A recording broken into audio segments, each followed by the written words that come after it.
for more fun times in Not the Same.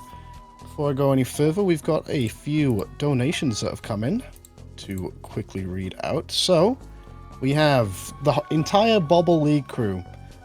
First of all, we have Refrag keeping true to his word, donating $40, saying, well, I guess it did happen in the end. Thank you very much, Refrag. You're a little bit under the estimated value, though, but I guess, I guess $40 will do.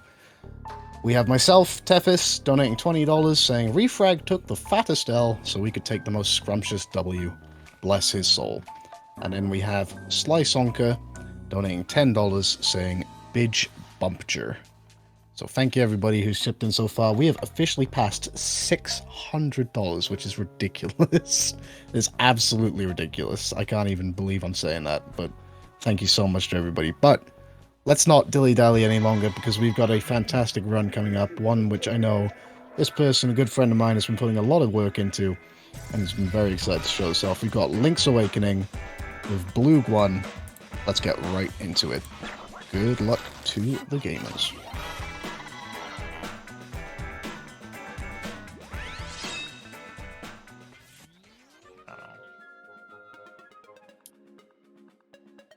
I don't remember the route super well, but...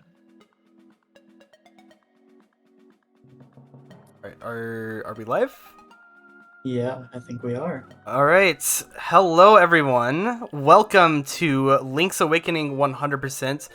I am here joined by Glenn and Lime. Hello. Hello. Lime. I am... And yeah, so this is a pretty long run. This is going to be the longest run, at least in terms of the estimate of the entire marathon, so that's going to be really fun. There's a lot of downtime kind of at the start, so we're just going to go ahead and get started, and then we can start explaining things. So the run will begin in 3, 2, 1, now.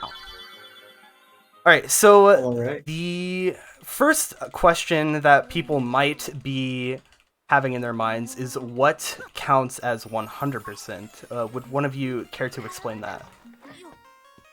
I'll go ahead and explain that. 100% in this game is defined by completing all of the permanent inventory changes in the game.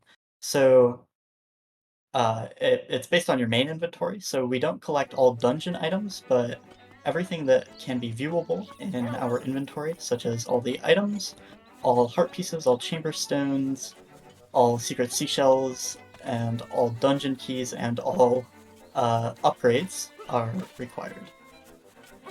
And if you're familiar with the original, there's a lot of new stuff in this game. So we have a lot more seashells in this version. We have the chamber stones, as Lime mentioned, which have to do with the Dampe minigame stuff. There's also the figurine placement from Trendy Game is required. That's a new thing as well. Yeah, this game adds a ton more in terms of collectibles compared to the originals, so it makes the 100% run pretty fun and unique. Lots of playing crane games. So. It's Yeah. gonna get real fun in the last few minutes of this. Like, really, the last hour. Pretty insane. Yeah. So as well as being 100%, this is also glitchless. So I'll talk about that a little bit. We do still have like a few tricks we can do in glitchless. We'll see those kind of in Dungeon 4 and in like a couple other dungeons, I think. But yeah, mostly it's going to just be kind of movement optimization, combat, and stuff like that. There's not any huge skips. Yeah, but despite that, there are a lot of cool routing tricks involved, especially in the later parts of the run. So yeah. It's definitely not going to be as linear as you think it might be. Oh yeah, for sure. There's also like a lot of backtracking for stuff.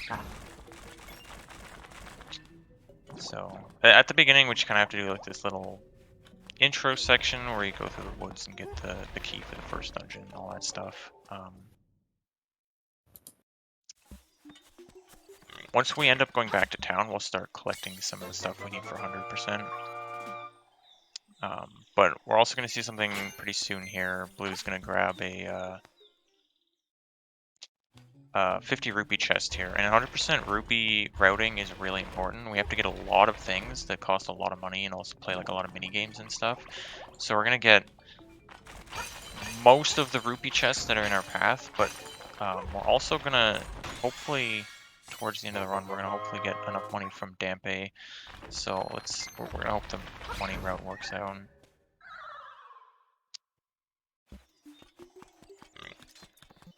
Yeah, that's. You can go.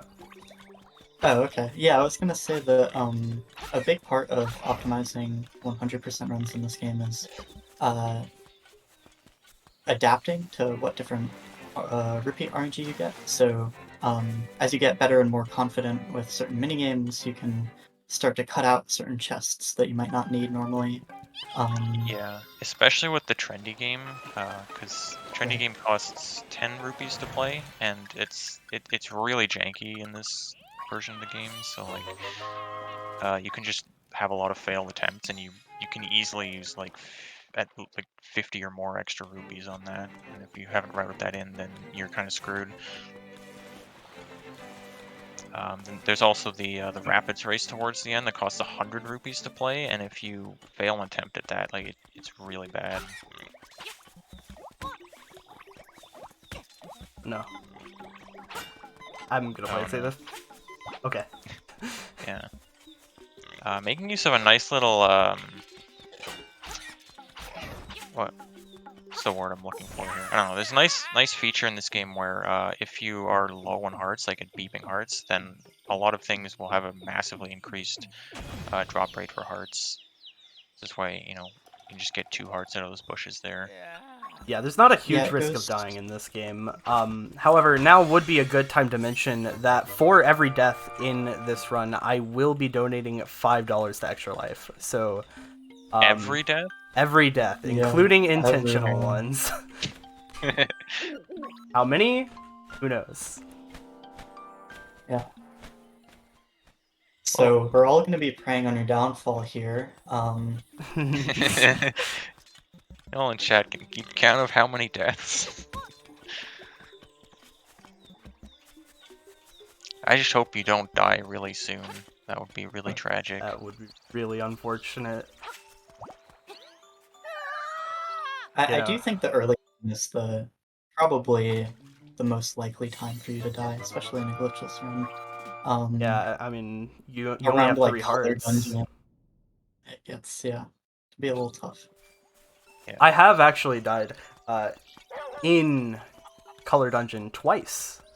Very too. recently. I mean, in the same me run, so you know. too. The We could see Stony some Nox. insanity. Anyways, so we're coming up on our first instance of trendy game here, and this guy is my least favorite one. The Really? Yoshi doll. Alright. See how it goes. Oh no. So That we're looks pretty good to grabbing me. some stuff here out of Mabe Village early. No. Oh. Alright, we're already seeing the jank of trendy game here. Should Yeah, get so $5 for every failed trendy game attempt. we do have to grab a few things in town here. The Yoshi doll here is the beginning of the trade quest, which is normally required. No. Technically, What? we don't need it to beat the game, but we will need it to get some 100% things at the very least. So we want to get this early so we can trade with some guys on the way. And we're also obviously going to grab this heart piece while we're here too. Assuming we still have the money. Wow, and the absolute worst landing spot too. Yep. All the way in the corner. Yeah, so I'm not a very big fan of Yoshi in this game. Yeah, unfortunately, Yoshi is not super easy in this game to get. But yeah, there are a lot of challenges in this trendy game. Get used to seeing this screen. I mean, we're gonna revisit this place a couple of times. And one more note about the trade quest is that normally The reason that you would complete the trade quest is so that you can actually beat the game, like Glenn said. But before the run, we did a little bit of RNG manipulation. So we already know certain paths in the game. So at the end of the game, when we're going through the egg, we already know which path we can take, and in Dungeon 4, we already know the puzzle to get the Nightmare Key there. So here I'm stealing this heart piece early. You don't have to do it immediately, but I just really want some, safety heart pieces for early on. Yeah, in case you die. Yeah. Oh no. Oh no. Oh jeez. What happened? Oh jeez. I can't believe this. So unfortunate. So yeah, every time you steal an item from the shop without paying for it, you pay the price in a different way.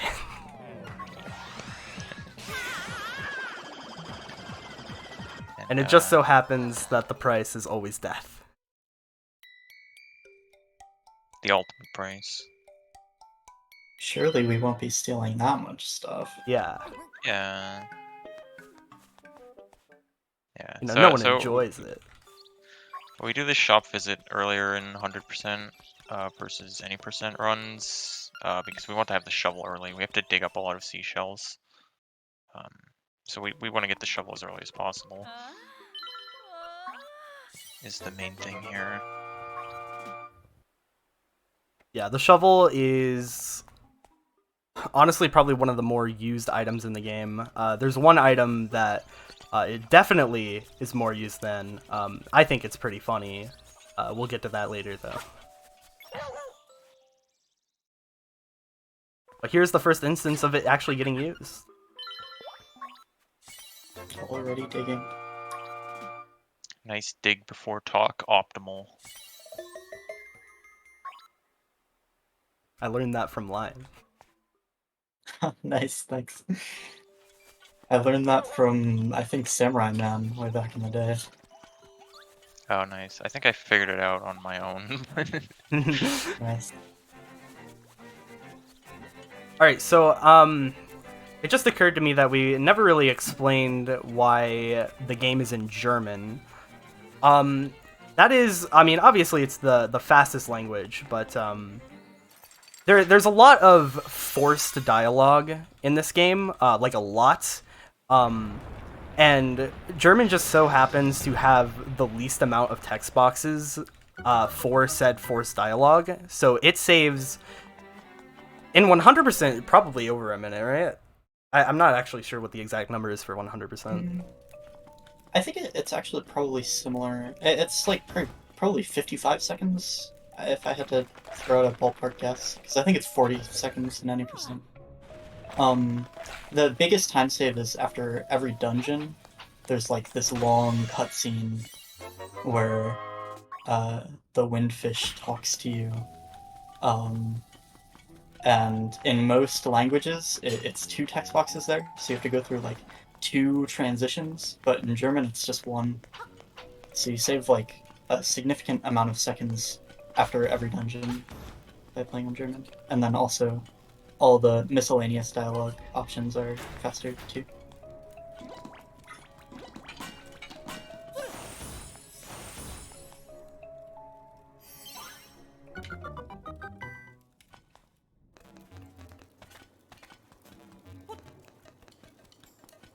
Right, so we are coming up on our first major dungeon item, and this is actually where the glitchless 100% route varies from the glitched 100% route, because in the glitched 100% route, you leave the dungeon before beating it, after you get the feather. But here we're actually going to have to complete it to set story flags, because it's important.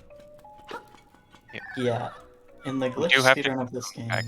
Yeah, we do have to come back here later for a seashell. Right. So glitched, it's a little bit faster because of what Glenn said. You have to come back anyway for the seashell. But in glitched, you can skip the entire Bow Wow quest. But of course, we can't do that here, so it's important to let the story progress as normal.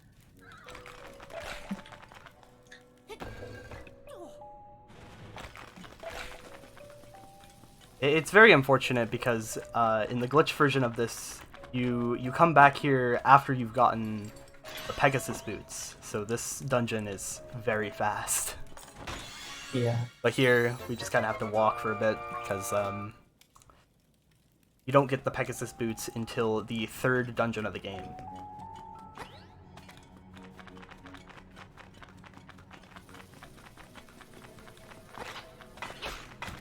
No. No! Bye.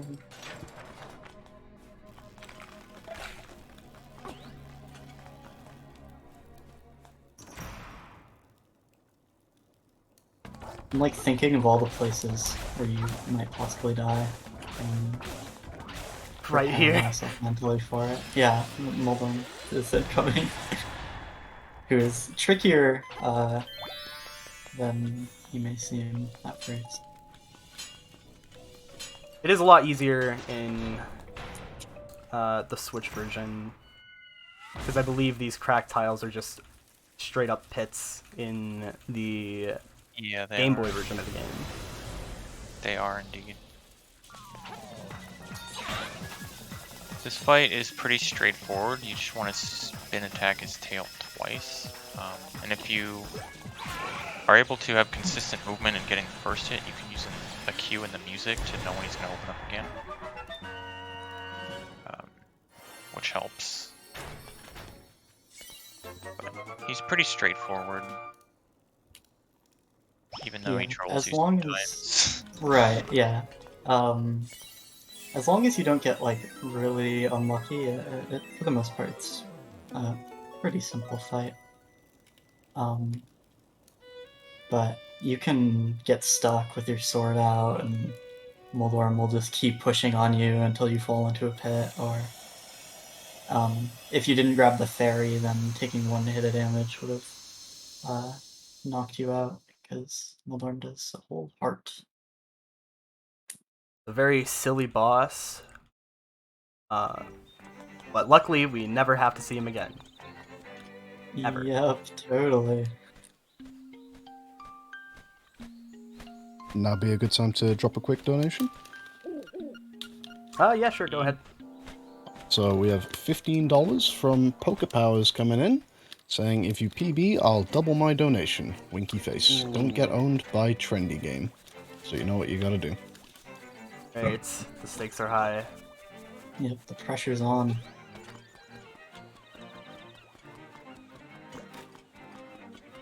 I believe in you. I think you can do it. I just need a good everything. Yeah.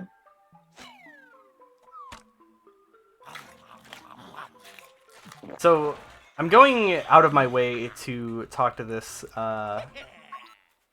I forget if his name changes in the English translation, but here he's named Erwin. Yeah, his name is Sale in English. I think I like Erwin better. Yeah. Same. And that was to progress the trade quest, as a lot of it is required for just like normal game progression, and there's not really a good opportunity to go back and get that one, since it's very important for a split coming up very shortly. Yeah, the most relevant part of it for Glitchless is that we need to do the first 3 trades or 4 trades, I guess, to get into Candlelit Castle, which is required to enter the 3rd dungeon. We also do have to fully finish the trade quest, because that is part of the 100% requirement to get the last item, the magnifying lens. As well as there's a seashell that you can get as part of the process, and there's another seashell that, and the boomerang also require the lens to get, so it's required for a few things. Oh, you got the heart piece of shame. Unfortunate. Oh, no, the heart piece of shame. Unfortunate. How am I gonna beat the 80% record now?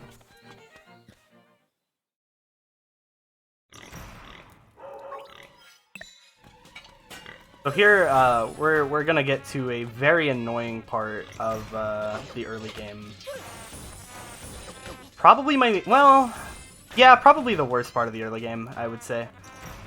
This fight would, I kind of want to focus here, so what have you explained why this is?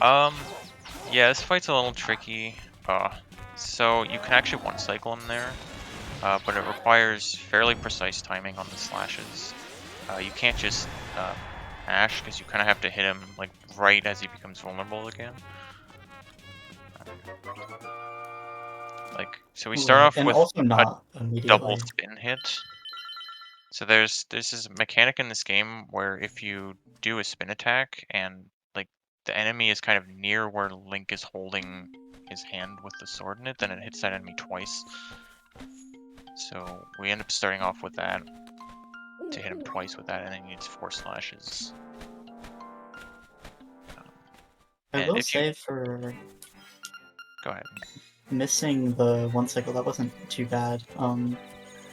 Because he immediately charged again.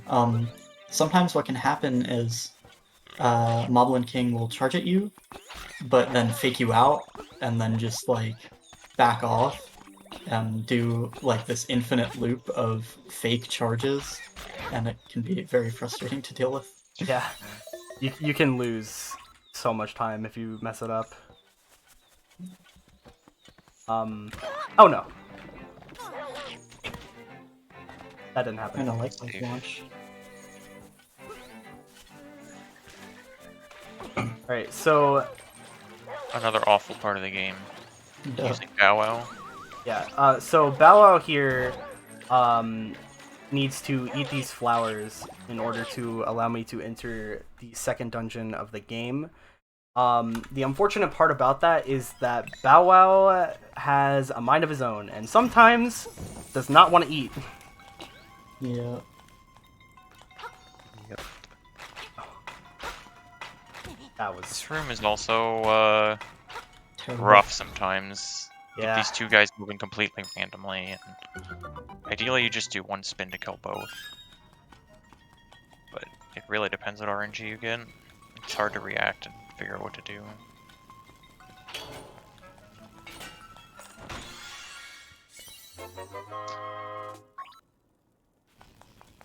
So this dungeon has a lot of extra keys, so we don't need to get them all, we just need to get a few. It's fairly linear. Yeah, it's extremely straightforward, and that doesn't actually have a lot of variance between the glitched and glitchless version of this dungeon, because if I remember correctly, there isn't really a skip that lets you skip major parts of the dungeon without also skipping the heart container, and you need the heart container for 100%. There is a 1 in 4 RNG setup now that could work. And then also, I think there are a couple of options, but they're all just incredibly convoluted and evil, and so haven't really gotten a good route. This fight's hard. Glitched. And also, yeah, this fight is Really nice. But yeah, pretty good fight. Yeah, you gotta get 8 slashes in on him. Which we try to do with jump slashes there. You can get usually 3 in before you land. And another nice thing about that is that the Hinox like can't grab you when you're in the air, so you know when he starts to try to grab you, you can finish him off with jump slashes.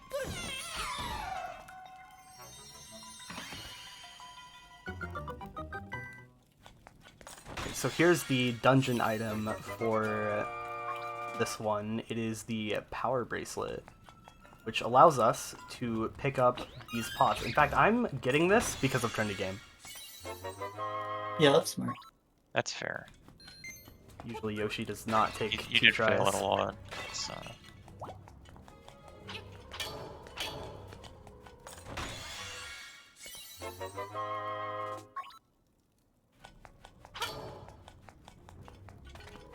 Yeah, so the power bracelet is honestly one of my favorite items in this game, because it just lets you unlock like so much. A lot of things are like blocked behind rocks and pots and things, and just having it is probably one of the best quality of life features to add, aside from Pegasus boots, but we'll get to that when we get to that. Yeah, and also, for those who haven't played this game before, that room, you have to kill the enemies in that specific order that Blue did, or else the chest won't spawn. So that wasn't just like an arbitrary random choice of enemies. Yeah.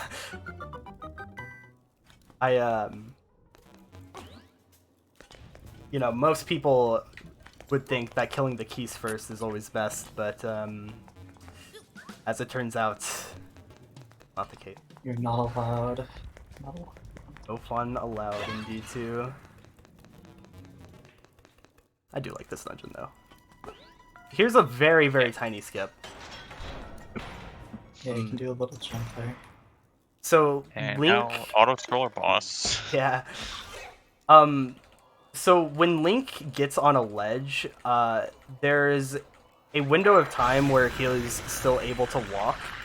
So that's used a lot in this run, where you can get at the very edge of like a pit or something and then like walk forward and then get past some major area that saves quite a bit of time.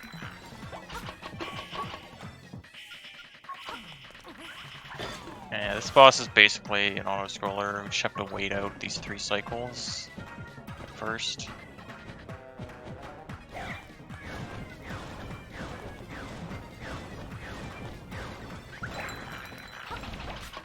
Yeah, and then phase 2, he'll be out of the bottle and he'll spin around the room, and you have to hit him in a couple of cycles on that one.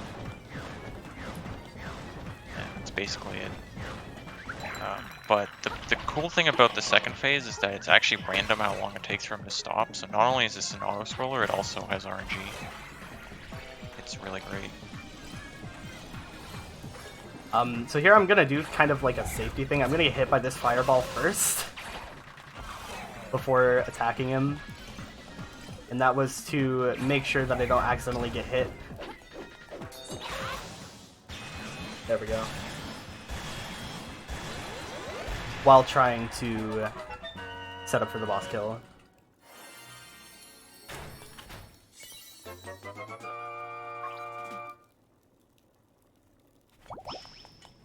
Really glad that went well, because usually it goes kind of bad.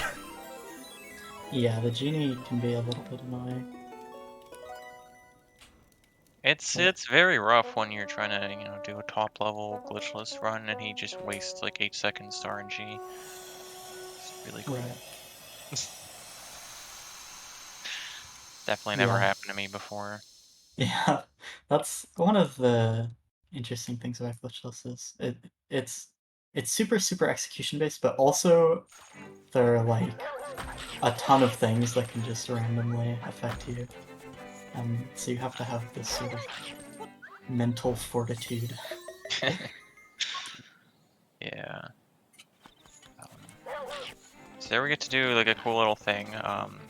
Pick up the rock to get the seashell there, but when you pick up the seashell and like puts Link into his item get pose, it just like despawns the rock, so we don't actually have to spend frames throwing it. You can just walk into it. It's a nice little thing. Yeah, and there I talked to a cool NPC. Fans of Ocarina of Time will know who that is. Everyone's favorite buddy. And don't worry, he's still our favorite buddy. Yeah. True. It's got this neat little rock puzzle in here. Bow Wow being useless as per usual. Not even just useless, like actively in the way. Yep. Really cool NPC.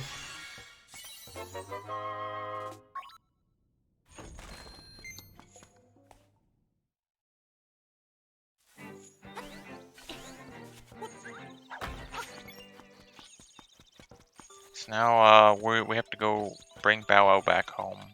He's done with his walk. It is necessary to do this because Kiki the monkey is very scared of Bow Wow. He won't trade for your bananas if you have Bow Wow with you. And it's also necessary, and I didn't know this until a couple days ago, or I think I learned at one point and then I forgot. I tried to change up the 100% glitchless route a little bit to do color the dungeon before dungeon 3. Oh yeah, and it doesn't let you go in You'll the notice, flowers. yeah, you'll notice that we actually passed color dungeon on our way to Mambe Village. It would be a really convenient time to do it. Oh no. But yeah, it doesn't let you in. And another death. What a shame. Oh no. This run is going terribly. Yep.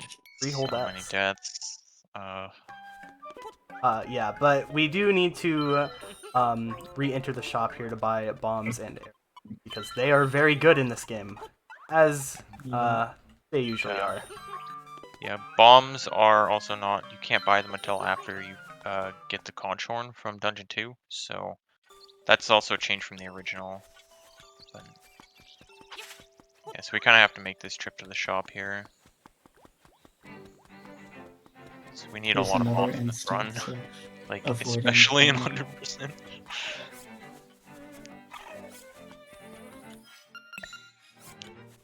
Here we get to use the very cool item of bomb arrows. Where you equip both bombs and arrows, and then you just use them at the same time. You shoot a bomb on an arrow and it blows up on contact, and it saves a lot of time. Because bombs normally take 3 seconds to blow up after you place them. So just having that instant detonation saves a lot of time, just all over the place.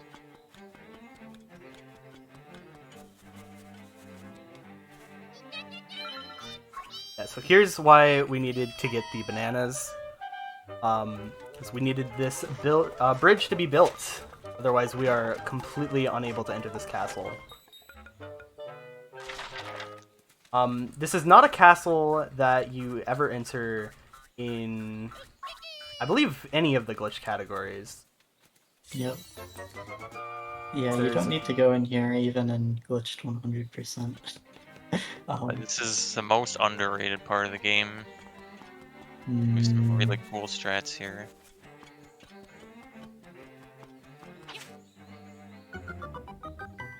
Starting out, this was probably my least favorite split, but now, not so bad.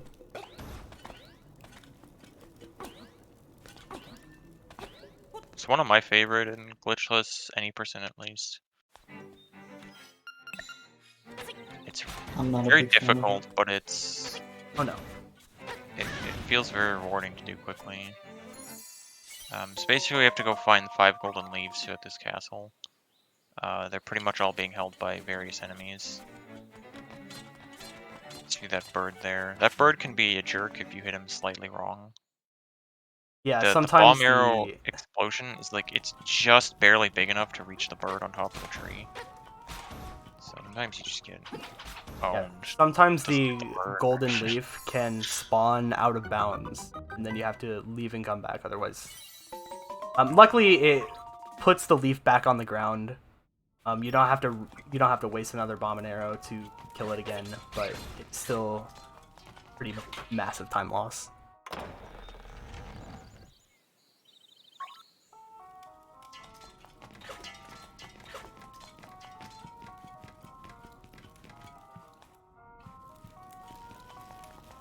We get a cool strat here. No.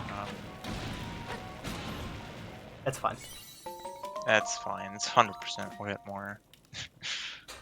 Okay, we shoot a couple bomb arrows like at that torch there, and like the explosion just barely reaches the wall. So it's another example of like what I said, where we can just save time by getting that instant detonation, rather than having to wait for the bomb to explode.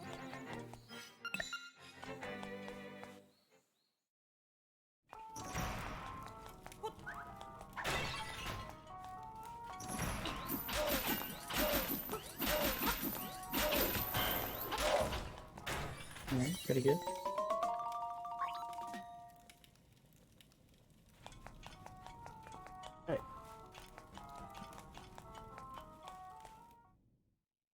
So here, it's not completely required, but I equipped Dust to kill these 2 enemies here. Yeah, they can be rather frustrating. Because Yeah, you have no land to... this They spot. definitely can be jerks. Nice. Nice. Mad Bomber. We usually do a one shot at him from far away, hit him before he goes down the hole. He only like goes down when you approach him. Otherwise he's just waiting there, so. Just a nice little new possibility in this version compared to the original, because we don't have screen transition of the overworld, it's just all continuous, so we get to do that. It also makes Pegasus Boots movement a lot better than in the original game. Mhm.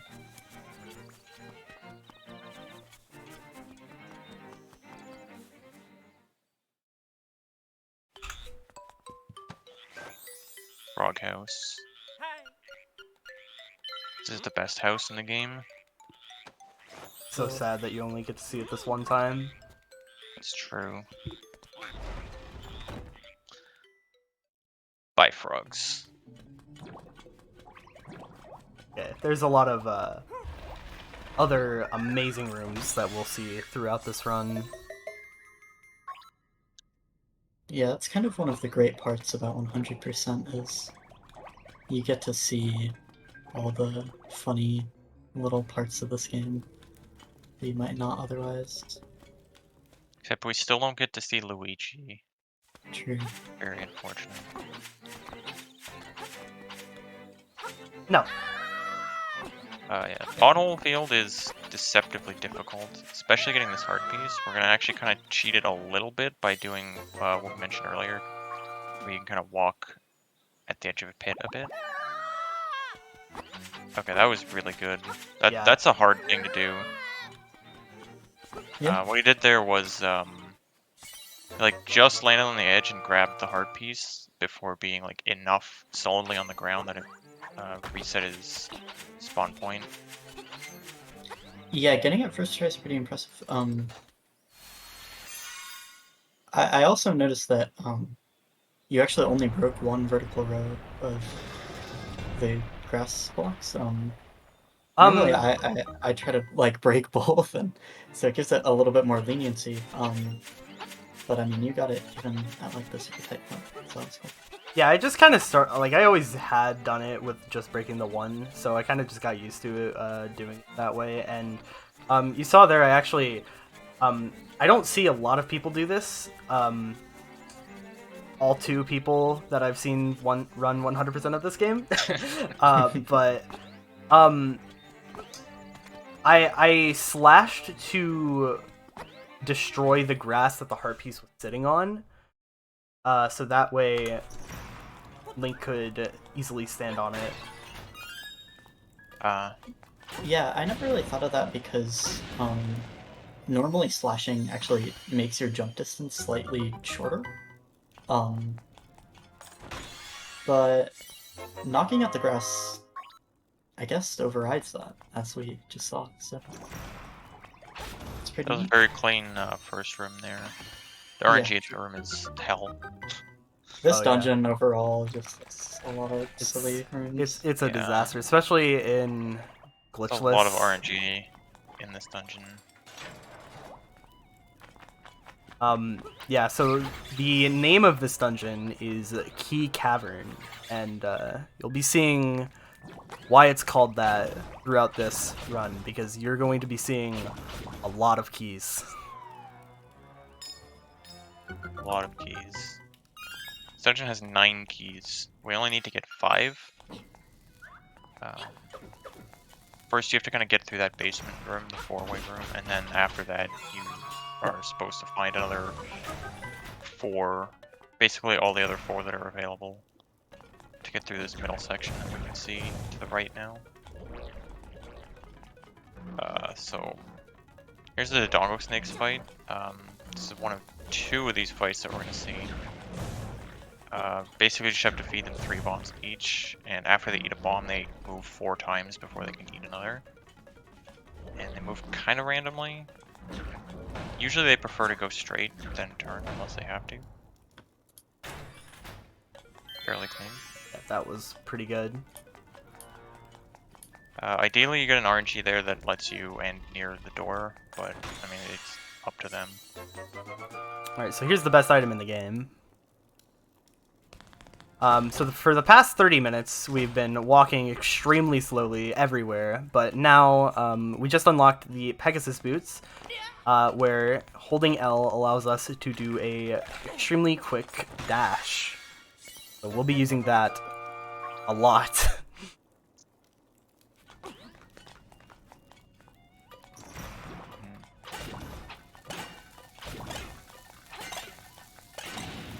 Yeah, it speeds up movement everywhere. It's also like very interesting to optimize the dashing movement, because you can kind of strafe side to side while you're dashing, and it's not any slower to do that versus just going straight forward. So optimizing like places where you can kind of move side to side while you're dashing and things like that are it's pretty interesting movement. No. We haven't talked about this yet, but he just loaded his autosave there. So like, in this game, every time you like get an item or open a door or some kind of event like that, the game autosaves. And in dungeons, we're able to load that autosave to go back to the entrance really quickly. So we do make that use of that a lot. And here we do it so that there's one key at the entrance, but we're also going back here to get this chest with 300 rubies. Which is a lot of rupees for not that much time. Yeah. And this just like we still get it in. Maybe it's only in Glitchless 90% now, but to get 300 rupees for the frog song later. Yeah, it pretty conveniently works out. I think it is only in the glitchless runs now, though. Well, it's also in glitched 100%. Yeah. But yeah, any percent now grabs 3 different 100 rupee chests.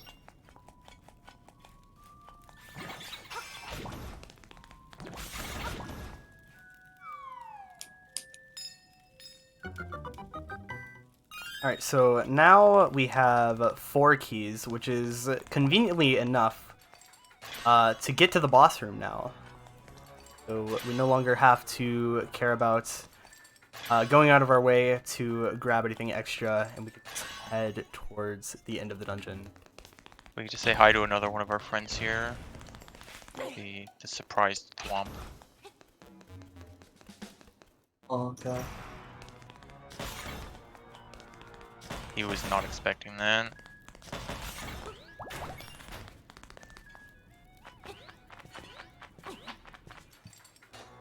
So this boss here is also pretty straightforward. Most of the bosses in this game are pretty straightforward. Yeah, we just have to bonk the wall to get him down, and then we'll hit him in the eye a few times until we can split him in half, and then hit each side. You can one-cycle the second phase. It's very hard and requires getting like perfect RNG, so most of the time it doesn't happen. I almost messed that up really bad. Yeah, I got a little scared, but you recovered it. Yeah, as long as you like get the second eye after it lands, it's fine.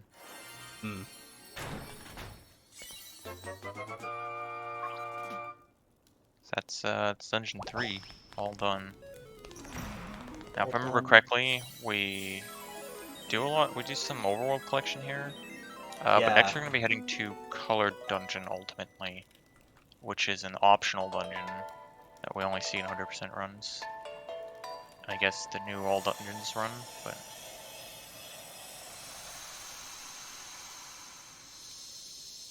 Is this a gold? It is. Congrats. Nice. Gonna get that PB. I'm determined.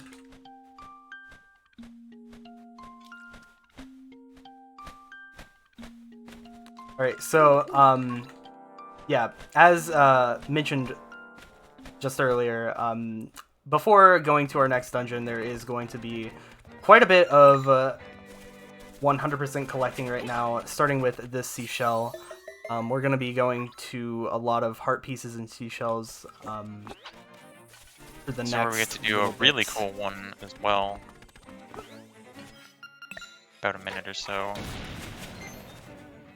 But there's just to the east of Dungeon 3 there's that pool of water, and there's a little island with a seashell on it that you're supposed to use the flippers to reach, but we can actually reach it with like a pretty precise dash jump. So that's cool. I hope you actually do that, and I didn't just say it for no reason, but... No, I do it. Okay. So we get to do another load here, which is nice, because that cave is really annoying to get out of.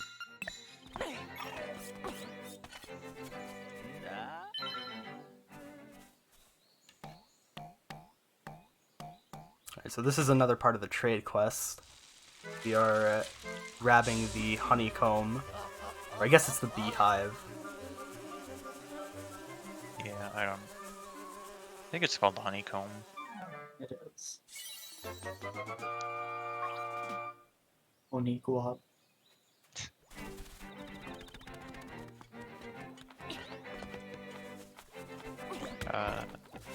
You got the one under the rock there, right?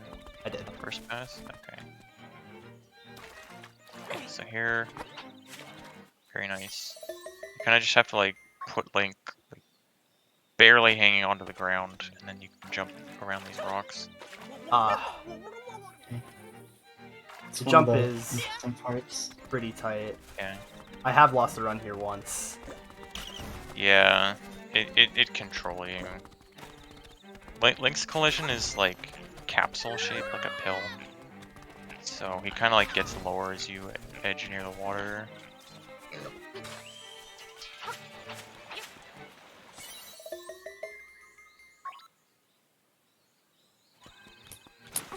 The Sea Lily Bell, you mean the Nixon Glitchless? Yeah.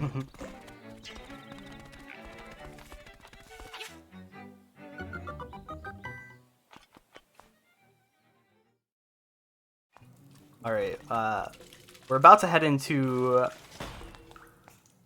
in my opinion, one of the more memorable areas of the game is Animal Village. True. No. These Yeah, bushes so are stupid too. we are gonna have to come back here later to get the key to enter Dungeon 4.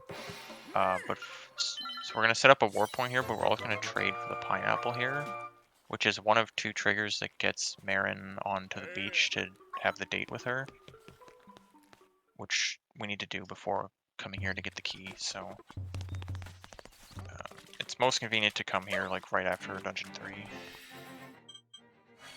And we get to use this warp point, which is also like a really nice improvement quality of life from the original game. Instead of just the 4 warp points, we have a lot more scattered throughout the map, and we'll also be able to use go to the warp points later once we get that. Yeah, you can actually choose where to go.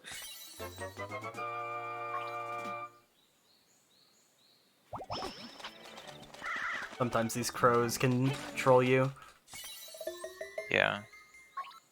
Bird Yeah. business. This actually happened in your PB.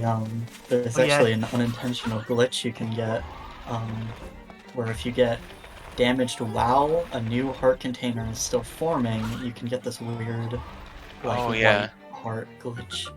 It happens there, and it can also Invalid happen run. in Dungeon 7. But yeah, it's a glitch, but it's not helpful in any way. It just looks kind of weird, so... Yeah, and like doesn't really go away. Yeah. I think... Wait, doesn't it after you get Maybe a it does. new I don't know. heart container, I'm pretty sure? Anyway, this is Color Dungeon. We get the nice Zelda 1 music in it. And also lots of blue rubies. True. It's like 140 or something? I think forget how much. 140, yeah. Yeah, it's a lot. So the gimmick of this dungeon is like color, because the Game Boy Color had color. But then in this version, they're like it needs to be colorblind accessible. So now it's actually shaped dungeon. Yep.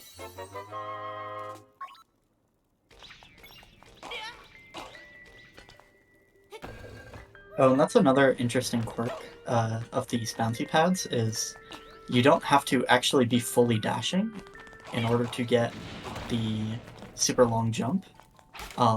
If you just like tap L right before one of the bounce pads, you'll get a super long jump, which is pretty cool. It's a nice little benefit of having boots in Color Dungeon.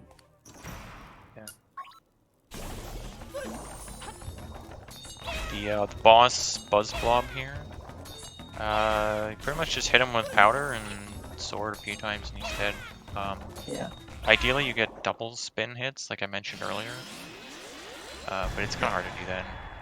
Yeah, those are pretty hard to set up.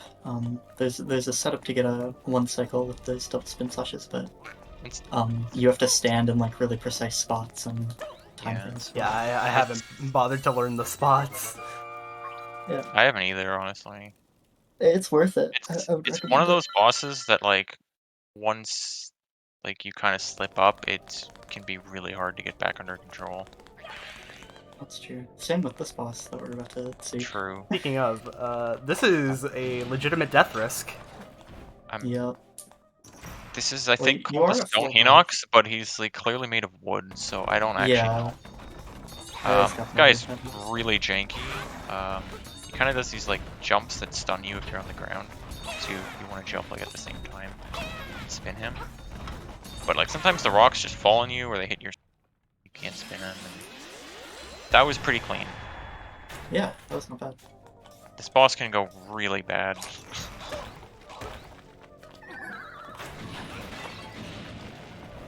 Alright, so this is one of the One of the worst rooms in the game.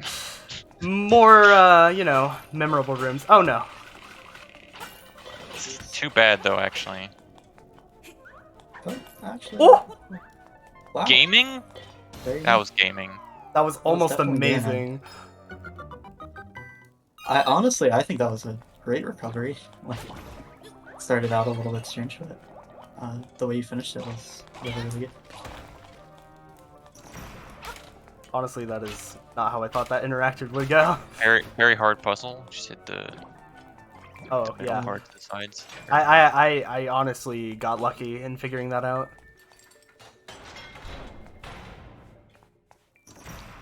This is the hard hit beetle, or the much better name, Chromaquale.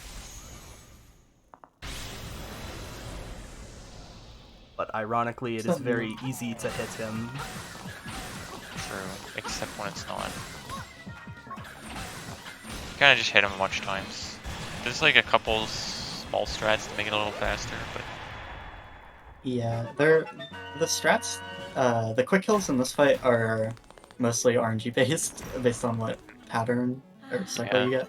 So I usually use like 2 arrows on him, but even then, I don't think it really saves much.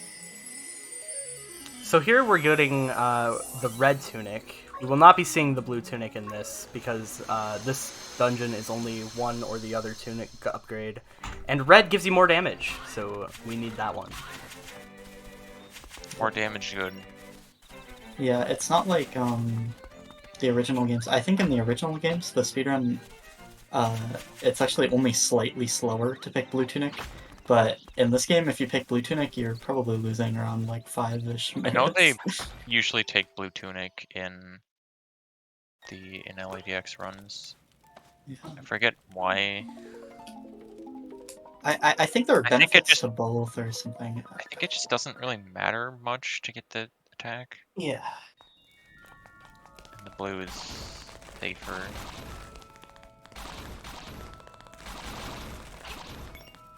I want that blue rupee so bad, but But alas. Not the big one. Dream Shrine here. Technically, you can come in here before you get the boots, but like it's set up to be really good with the boots. yeah. This is really awful to do without boots. Yeah, because there's And, a like, ton you- of you enemies can't in even the get way, the and, like, ocarina. breaking tiles. Terrible. And this is the only area in the game where falling in a hole sends you back to the entrance. Because sometimes you would be unable to get out otherwise. So here, because of Candlelit Castle, I am Well, I usually do this anyways just to be super safe, but now I especially want to buy backup arrows and bombs. But yeah, we're gonna grab a couple chamber stones here. So there's 7 in total that like become available after you beat dungeons. 2 of them become available after Color Dungeon. And it's just faster to steal them now because we have fewer hearts than at the end of the game. And we'll die faster. Pretty much. Another unfortunate death. Yeah, I'm getting really unlucky with these.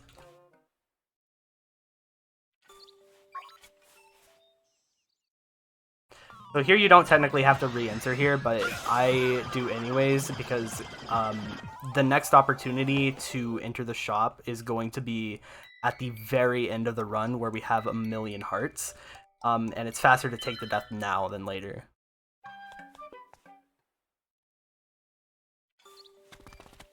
Anyways, here's a great part of the run.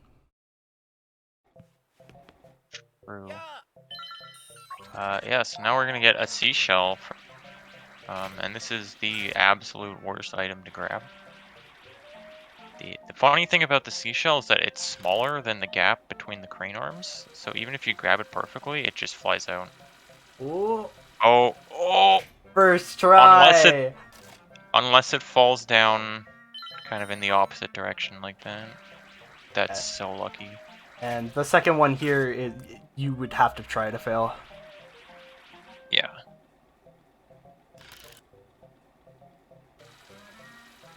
So yeah, that seashell can be super trolly. I've lost many runs to it before, many as in 3, because It's so bad that for the randomizer, I spent a lot of time trying to figure out how to make its hitbox bigger, and I never figured it out, but...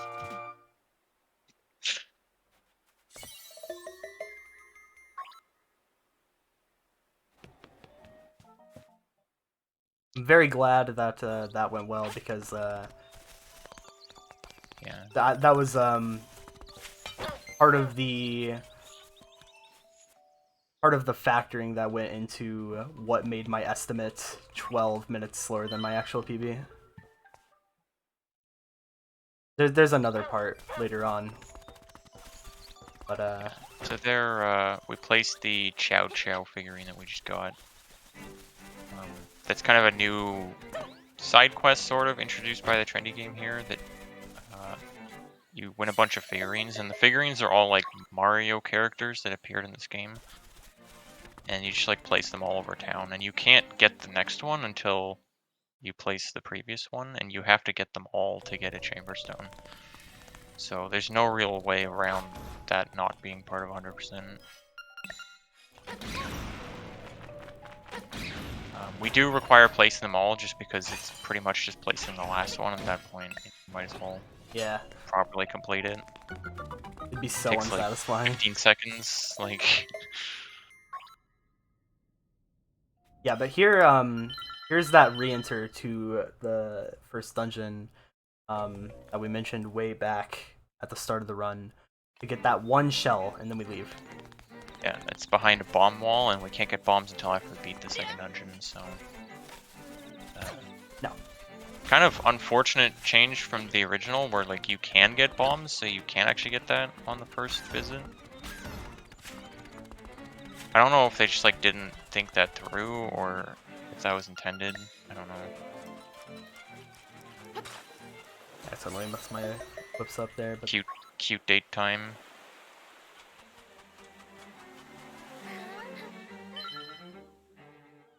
so here's the most toxic date.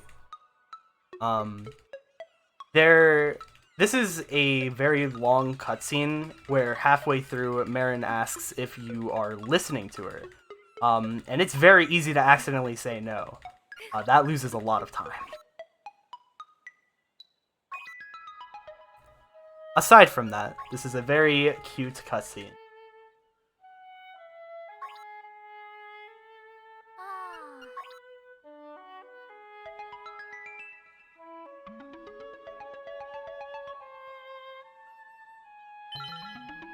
Alright, I correctly said that I was listening, so not losing, like, what, 20 seconds?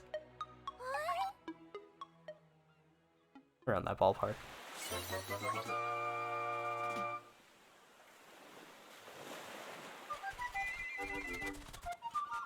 Okay, so after grabbing this 50 rupees, I'm going to head back to Animal Village, because the entire reason why we did this whole quest to talk to Marin was to get her to wake up the sleeping walrus that is blocking our path to the desert. And we need to get into the desert for 2 seashells, 1 piece of heart, and most importantly, the key to the Angler's Tunnel.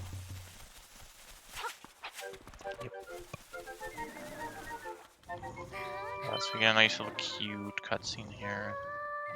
Just singing.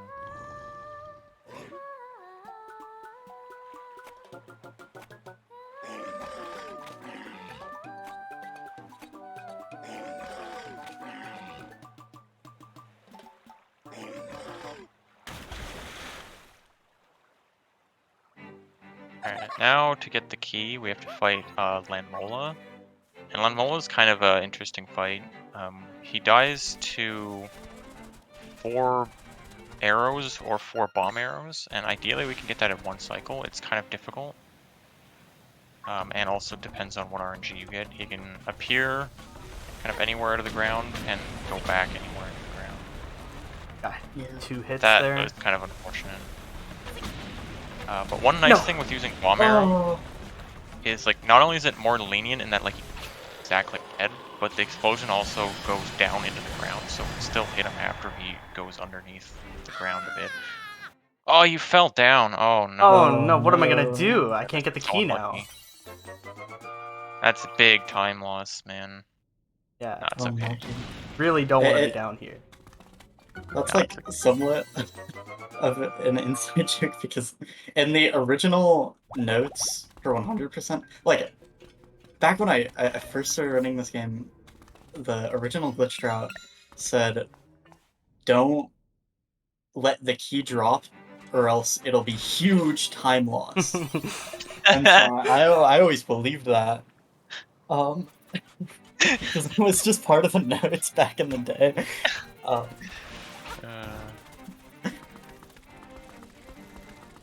Not true. Yeah, so here we have to go very out of our way to grab this shell in kind of a trolley spot. Very easy to Almost miss. as far southeast as it can be.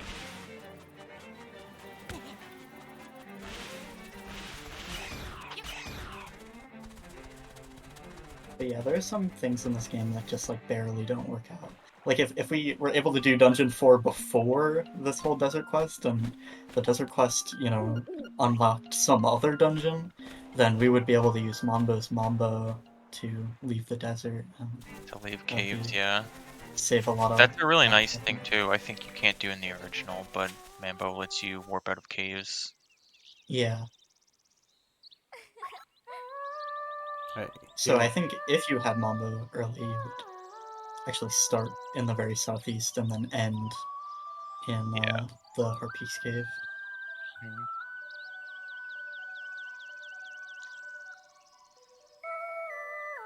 There's another point where you can accidentally say no and cause a Oh, disaster. yeah. I think I've done it before. Once. I've done it once. It's like 25 seconds or something. I think it's more. Or more, I don't Uh, know. It's a I think lot. it's like 30. I don't know. Yeah, it is a lot. You don't want to do it. No matter how nice the song sounds. So that's the Ballad of the Windfish. We needed to beat the game, and I think we use it like once otherwise. Yeah, I can. Yeah, has a very funny property, aside from needing it to beat the game. We will get to see. No, I almost Messed up the route. I would have reminded you. Yeah. So remember, like for Dungeon 3, we had to put the key in the hole and like walk all the way around to the entrance. They thought that wasn't annoying enough, Yeah. and yeah. So we gotta put the key in the hole here, and then I think we go get the seashell here too, right? Yes. Okay. I believe in the glitch 100%, it's saved for post game, but here it's you never go back to the spot really in the glitchless route, so Yeah. best time to do it. Yep. So we have like another new thing in this game is the bomb hole seashells. There's 2 of them.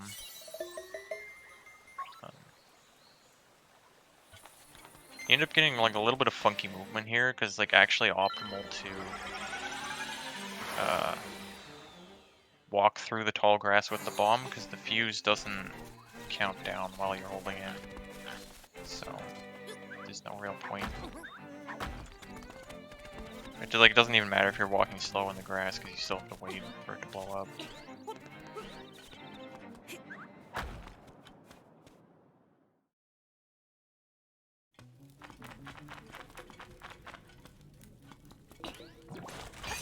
Alright, so before exiting this cave, I am going to be grabbing this heart piece.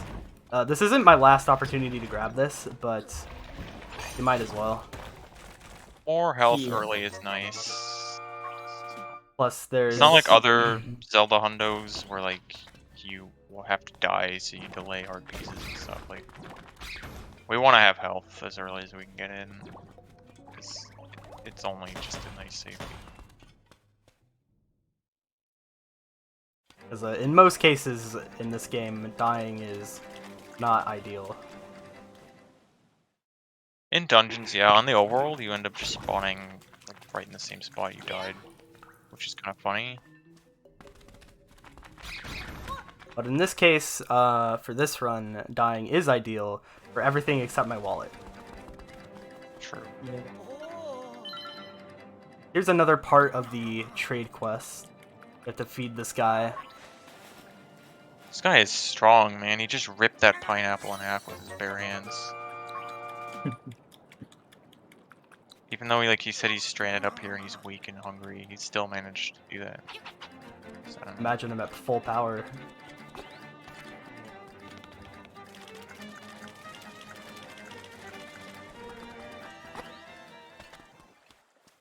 Alright, so this is probably the coolest dungeon in Glitchless, I would say. Because yeah, it actually this has is a where we have like the biggest skip that's allowed in Glitchless. And there I grabbed some safety bombs because bombs are going to be very necessary shortly. I think technically you can skip those depending on your bomb count in this category, but it doesn't take very long to grab them. I was not comfortable with 8, so... Yeah. Also depends on your confidence with the trick coming up. That's I think true. that would be the main thing. I think the bare minimum is like No. 5. Or like, yeah, to be able to skip them. I forget. So, can't hurt. So we're gonna grab a couple keys here. Normally you're supposed to kind of loop around east from the entrance, but we're actually gonna use a bomb jump here. So we're gonna use a technique here called skewing, where we're gonna activate the boots for like a couple frames to get Link onto an angle it's not one of his normal 8 walking directions. That allows us to throw a bomb onto this block and then precisely dash jump so that it hits us to the south side here. It's fairly difficult. It saves about a minute if you get it like, quickly first try. Nice. Yeah, definitely still save time. Because if you go the normal way, you spend your 2 keys to get up to this point, and then you have to do another loop around to the west to get a 3rd key for this door. Yeah. So this boss, if your timing is bad, can troll you, and unfortunately my timing is kind of bad. There's a very cool quick kill here. Oh, do you just do that? Yeah, I just alternate. Oh, that's sick. I guess you have more freedom with arrows in 100%. Yeah, you don't really need that much arrows from now until you get the arrow upgrade, so having this low of arrows isn't actually a problem. Yeah, like the place we really start to use arrows a lot is Dungeon 6, I think. And we get the upgrade before that. Alright, so this is the first instance coming up of that RNG manip that was mentioned way earlier from making that file at the start. This path is random based on your file seed, and since Yeah. So, I have manipped it, I gets- always have the same path. Yeah, so like when you make a new file, it generates and saves into it the solution to that puzzle and the path through the egg at the end of the game. No!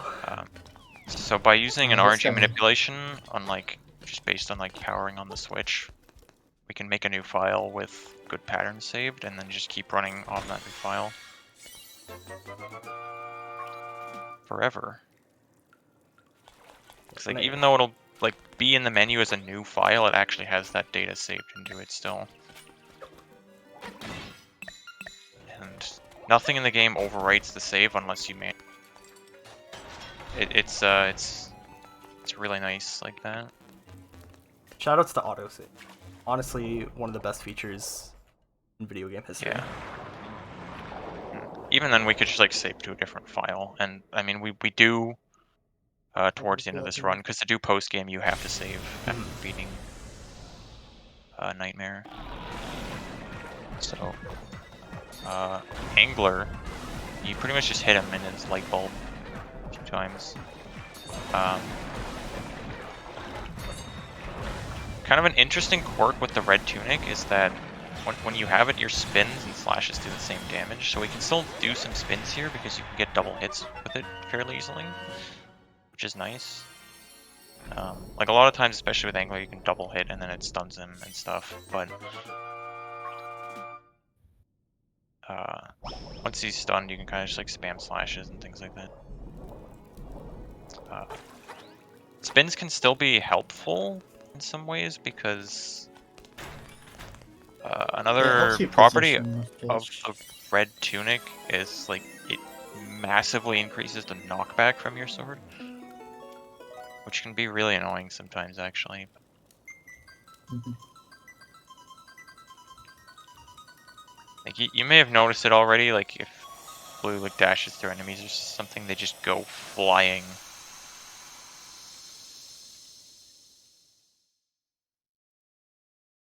Surf harp. We get the accursed surf harp. Alright, time for another one of the best items in the game. Time for some jammers. Yep. Beautiful song income.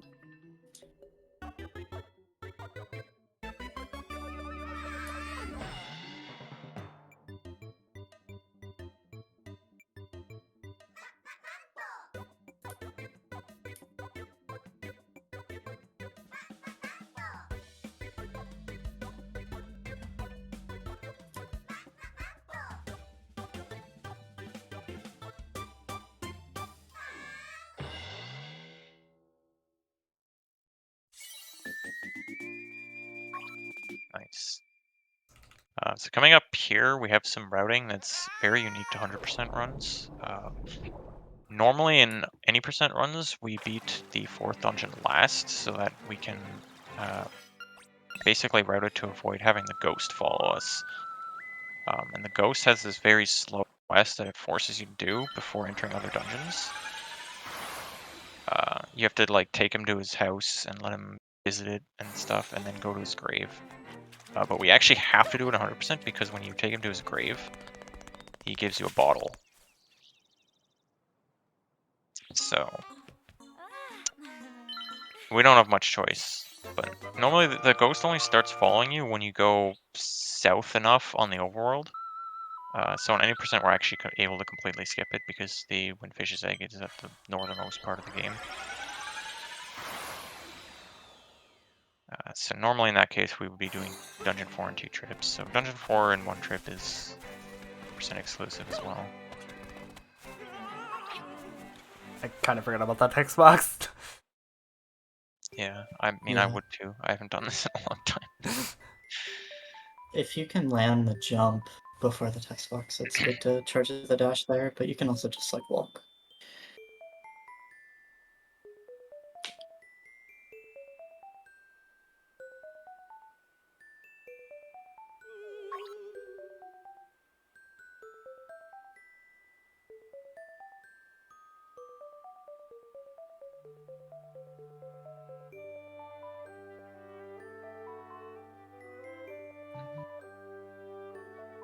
There's Gotta- also a seashell in this house, so Yeah.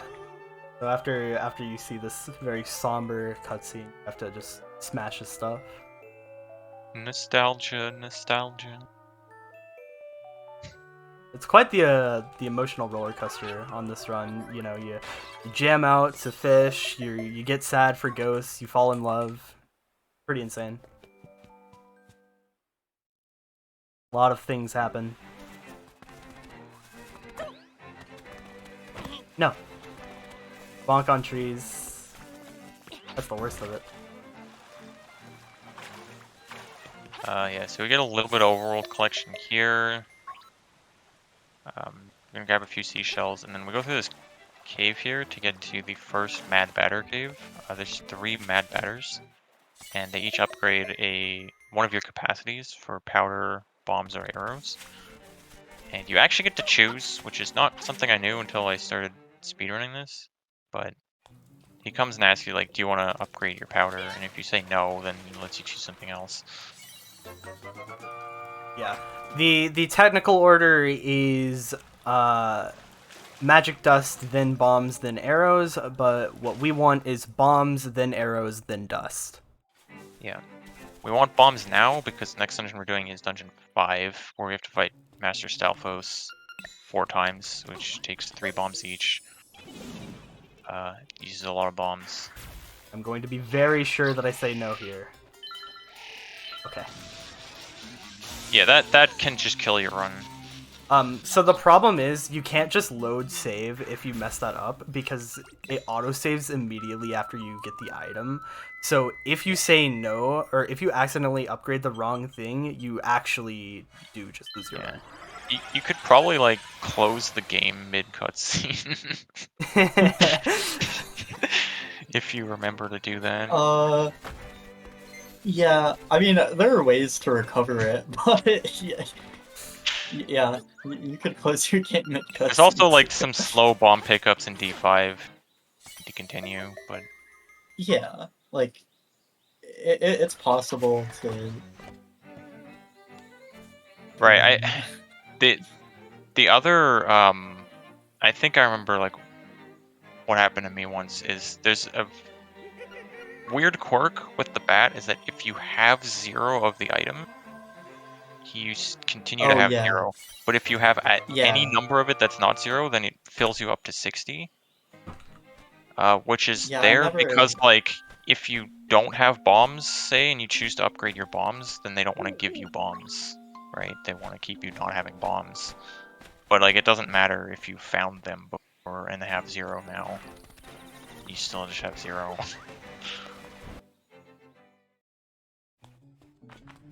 Yeah, I never experienced that, and I didn't know about it until it happened to M-Chan, I think. It happened to me once. I think I, like, thought it was fine, and then that happened. I was like, oh. Yeah. Or I think it was arrows, actually, when I found that out. But it's cruel. Yeah, you have to make sure you don't use your last arrow.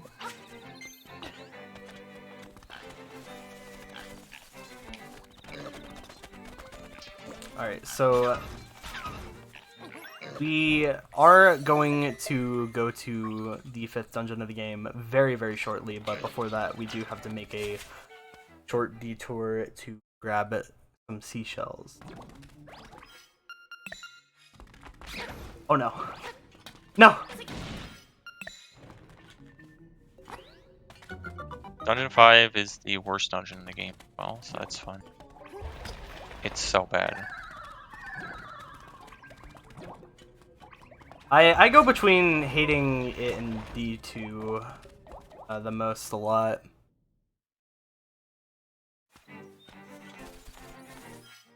And when I was starting out, D6 because it was hard. There's the epic seashell that's not on like the obvious patch of dirt for some reason. Yeah. You have to wonder if When that I was was a first mistake. learning this game, I got very frustrated and sad because I was trying to find that seashell, and I dug on like every tile except for that one for some reason. Because I assumed it would be right next to the owl, and then I just tried every other tile and they all didn't. Yep.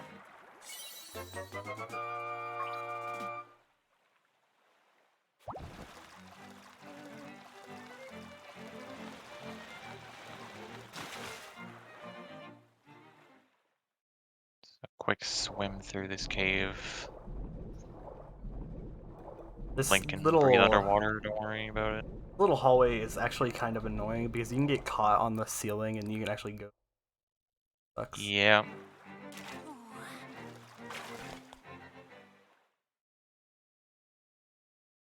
Alright, are we ready to have some fun? Yeah, sure. This is Um, another dungeon kind of like D3.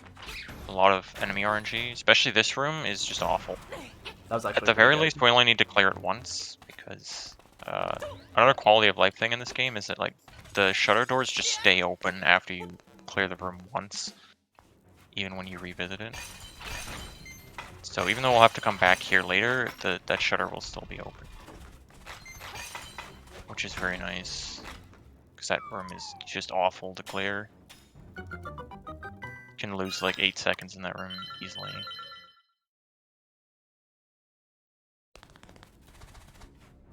Get ready to see that first room a lot, by the way, because this dungeon is very large and requires a lot of backtracking, so we're going to be saving and quitting a lot. This is, I think, the second most loads of any dungeon.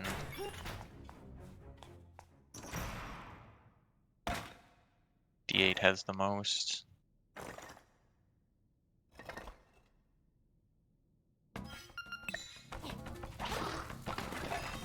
So here's our buddy, Master Stalfos, also known as Papyrus from Undertale. Yep. You have to hit him with a bomb to knock him over, or slash him, and then hit him with a bomb, rather. 3 times. The good thing about that fight is that you don't have to use your brain for it because bombs are always on a timer, so you don't have to like care about, you know, like any real hard tech or anything. But the unfortunate part about it is you still need to wait for 3 bombs to explode. You can place the next bomb like immediately after one explodes, and then you have enough time to hit him down. But he also has a weird thing where, like, when he swings his sword, I think it's random which leg he raises up, and his hitbox, like, actually depends on which leg is on the ground, because you're hitting him in the leg. So occasionally you just, like, don't hit him because he raised the wrong leg. It's really annoying. It's one of those extremely epic things in the video game. One of many, yeah.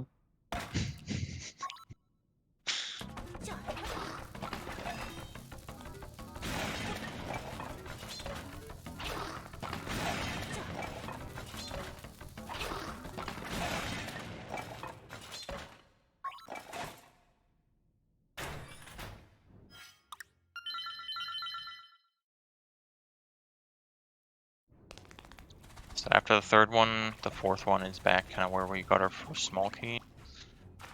And the fourth fight's gonna drop the hook shot. He stole the hook shot out of the chest, and we have to kill him to get it back.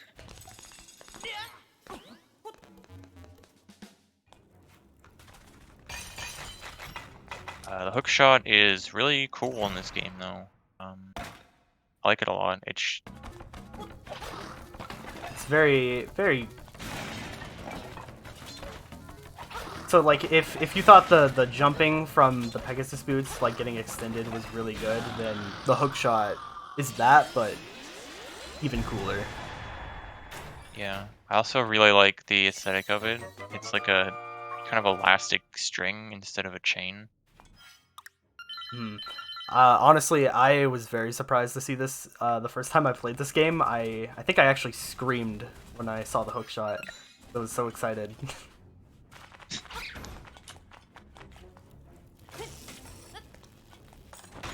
Here I'm going out of my way to get a 100 rupee chest.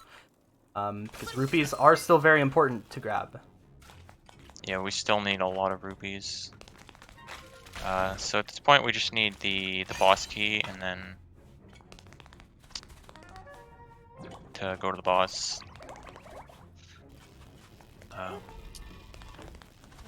And we get to pass through some more rooms with annoying random enemies, like this one with 4 hovers in it. These guys are called hovers, by the way.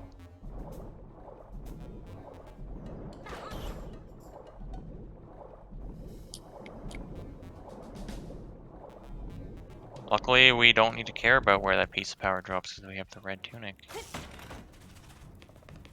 After you get red tunic, oh no. After you get red tunic, piece of power goes from being an awesome thing into annoying thing. Nice. Pretty useless.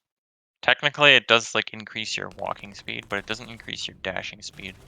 It barely increases your walking speed by enough to lose time still. Yeah, Like because of even the if text you're box. walking in a complete straight line. Yeah, sitting through that animation to like pick it up just takes so long. Very unfortunate. Yeah, it's like how damage works in this game is like your sword, the level 1 sword is base 1 damage, and then you can have exactly one like +1 modifier apply, which is either like the red tunic or a piece of power or spinning or dashing. So none of those stack with each other. They only stack with the level 2 sword because that has 2 base damage. So here we're doing another skew, similar to before the bomb jump, but this one doesn't have a nice setup like with the boots, so instead we have to kind of jump and turn a little bit in midair. So we Yeah. can kind of just hit that block. You can't reach it if you just shoot at the 45 degrees. It's Being very diagonal. annoying, especially when you first learn it, but eventually it doesn't get too bad. That was like what, third try around there. Yeah. The really ironic thing about that skip is they actually added in an extra block in the original game to prevent just shooting on the diagonal. And we can still skip it.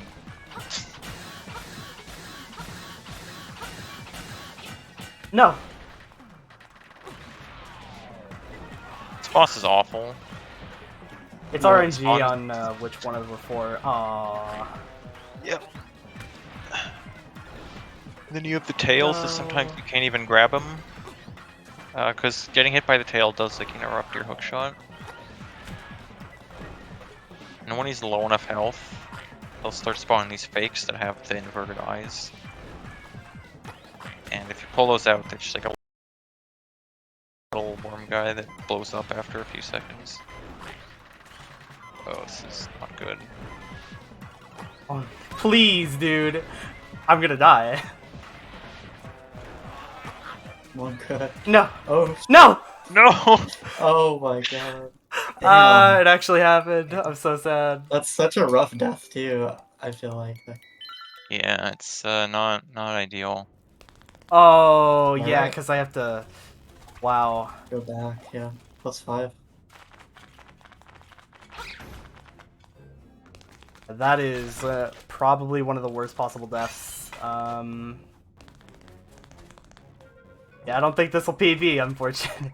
Actually, it might be able to still. But I need really good RNG for like the rest of the run.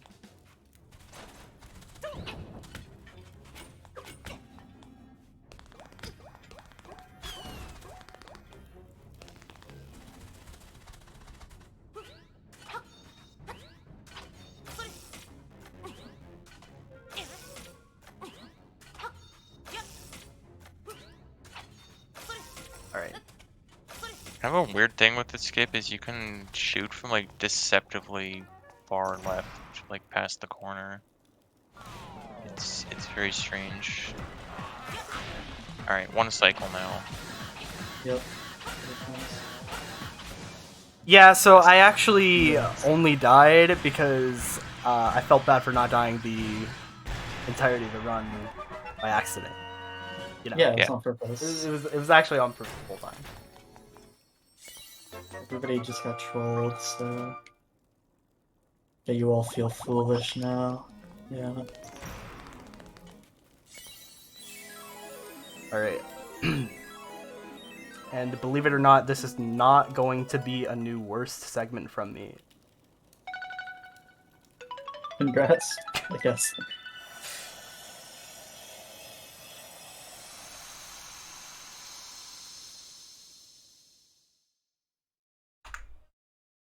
Yeah, a boss has 16 health. You have to hit him 8 times with the red tunic. It's a scary boss in Glitchless any percent because we have to basically the entire run up to it pay attention to tracking kills to get a piece of power instead of just having the red tunic. It's pretty great. So here we just entered the longest overworld split in the entire run, aside from the first This one. one's very long, yeah.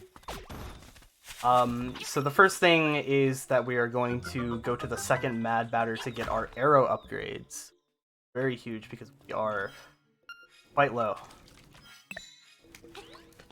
Yep. I am So going again, we have to say no. Say no.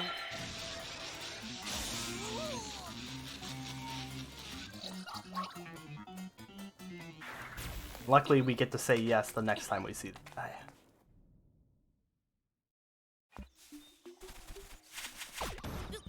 Alright, so the next thing we have to do is go in here, and in here there is a... I'm always bad at that. Yeah, you're gonna just diagonal hookshot this chest. So yeah, we have to get 50 rupees there and this heart piece because we want the rupees for money, a heart piece for 100%. Can we please?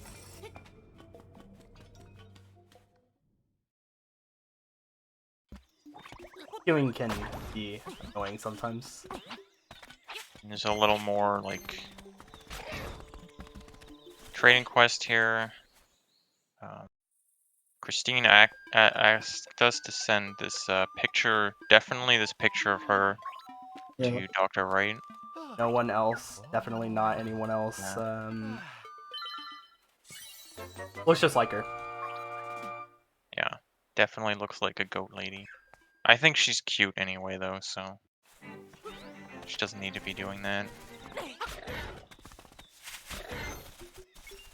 Anyways, the reward for that, he gave us a broom. I don't know why. Well, yeah, I'll take it. So this heart piece does require a bracelet to get, that's why we couldn't get it like at the very... It's very trolly to a first playthrough. No! Holes are very janky. Yeah.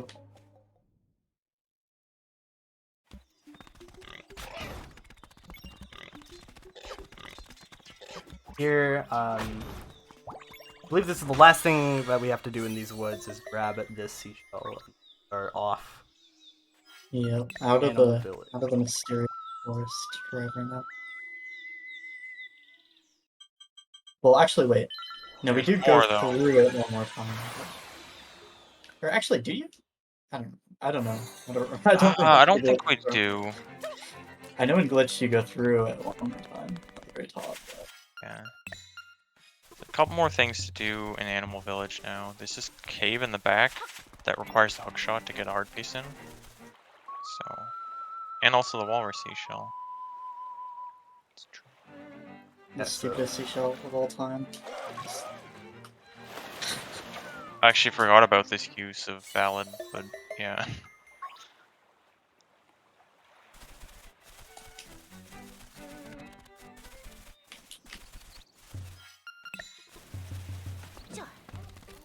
Alright, so I'm gonna let that bomb explode while I get this heart piece. Since we have to wait for the timer of the bomb to explode anyways, it's just more convenient. Yeah. And the nice thing about dashing is like you can use items while dashing to stop it. So you can just like dash up there and place a bomb. Dash away. No hard movement or anything.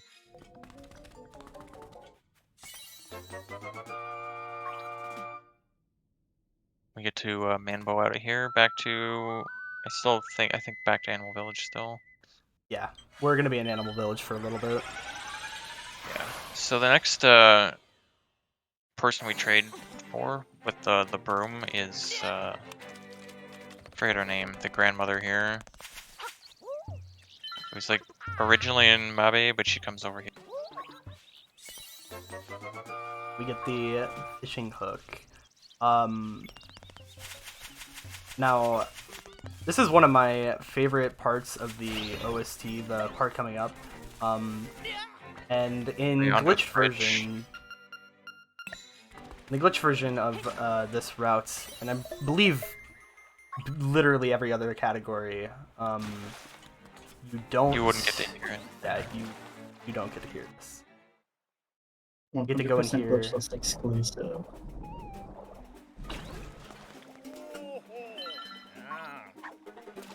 And it gets ruined by him fishing. Unfortunate. We get the necklace, which is some interesting trivia about that item.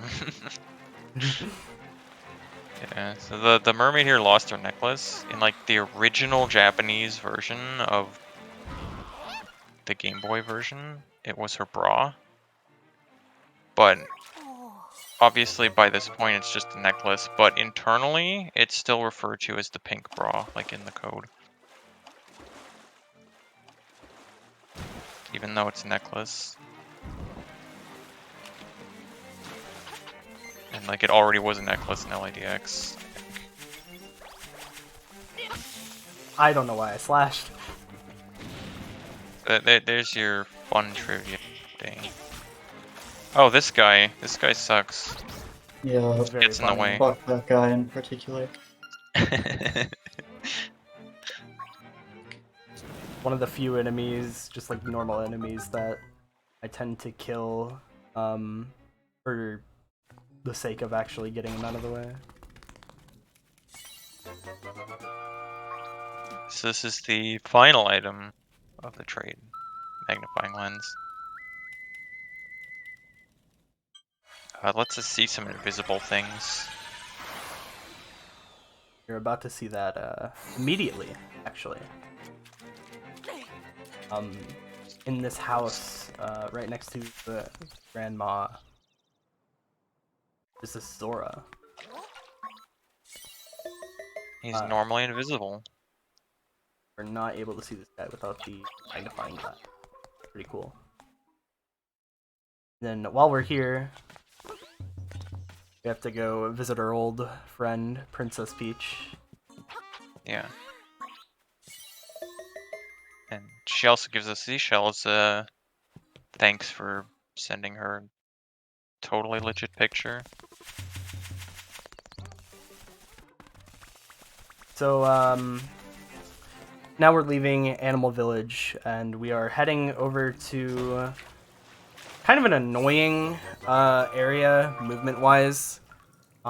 We are about to go into the ruins to grab the key to open the 6th dungeon. First, we have to talk to the owl. Yeah, Yeah, this the key to whole open overworld this area is kind of dungeon- annoying. It's for a very, very, very long time mandatory. Yeah. Just recently, it's been made obsolete to 90%. But of course, this is 100%, so we do actually need the key, and it's glitchless, so gotta get the You don't have key. to do that awful trick. Yeah.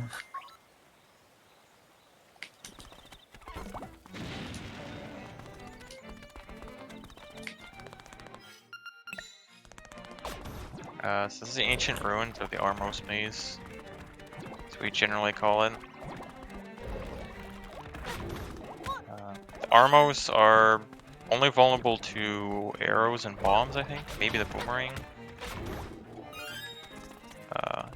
But they always drop an arrow, so it's pretty nice to just kill them with the bow.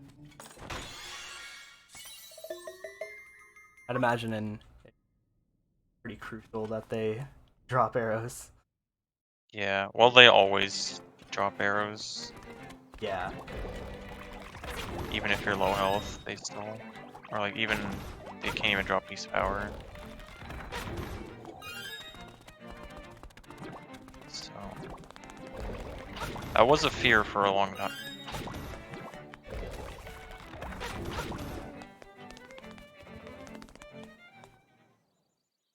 So the key here is guarded by the Armos Knight. This guy's actually kind of annoying 100% because, as I mentioned earlier, the red tunic has very increased knockback, which applies to this guy too. Oh no. So it kind of forces you to use like a unique strat, I think. This is Awful. yeah. Sometimes Yeah, the arrows will tink off of the Armos Knight, which is Yeah, he has very strange times when he is vulnerable. It doesn't really make sense.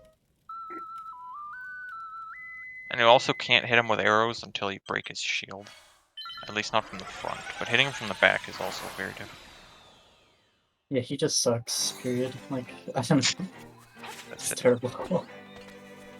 What were they thinking moment? Oh, there's more. We're still not going to Dungeon 6. Yeah, this is the longest overworld segment, I think. Yeah, it is by quite a bit. It's like an almost 10-minute segment.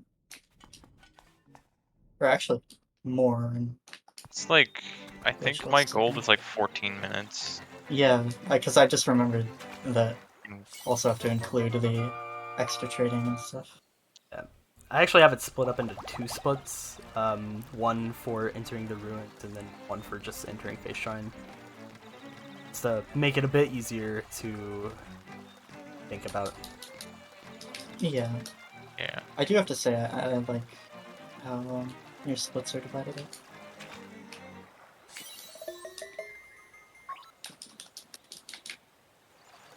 Yeah, so there's two things in the mode here. That heart piece underwater is in the original thing, and there's absolutely zero indication there, which is really cool. But at least in this version, you can see it. Yeah, that was a good change that they made.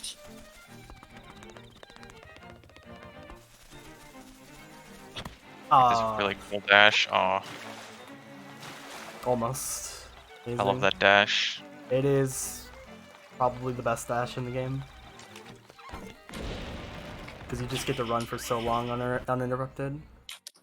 Mm. Alright, so here, I believe this is the longest dungeon in the game. Correct me if I'm wrong. Definitely 100%, yeah. Yeah, I think it is an 80% too, in Glitchless, 80%. is it? I think so. Yeah. I mean, you definitely have more credibility on that than I do, so... I was trying to think there. So... It depends on how long D8 is, and I think D8's not that long. It's a fair bit shorter. Yeah, It's just very hard to do it faster. right. This dungeon's already long, and it's the first dungeon that actually we have to go out of our way for some 100% collection stuff, because there's a seashell outside the back entrance. Yeah, it's going to cause for some pretty interesting series of events. This is also arguably the hardest dungeon in Glitchless. I would definitely say it's the hardest, at least It's- as someone who's not Yeah, super Yeah. experienced. I think It has it's the like a hardest. bit of RNG, but There are a lot of things that can go well or bad, especially with like the Oh, mini yeah. bosses. Like Mhm. a really good D6 is going to be much better than a really bad D6. yeah, for sure. The variance in time that you can get here is pretty drastic, and not 100% of the time, but sometimes it will feel like it's not really your fault completely. But Yeah, there's like a few crucial RNG moments that can affect things. One is like the Dodongo snakes, and then there's the Wizrobe key here. Smasher can also go really bad. It's not RNG though. Not RNG, just feels it's lucky. very difficult. Yeah. Alright, so yeah, here we go outside of the dungeon to grab the seashell and then go back in. Notably, that changed where my warp point is. It changed where I entered the dungeon from. So every time I try to load my save now, it will take me back to this room instead of the very start of the dungeon, and that is a bad thing. Yeah, this dungeon has a lot of backtracking. So, luckily there is a fix for that, which we will get to in a second.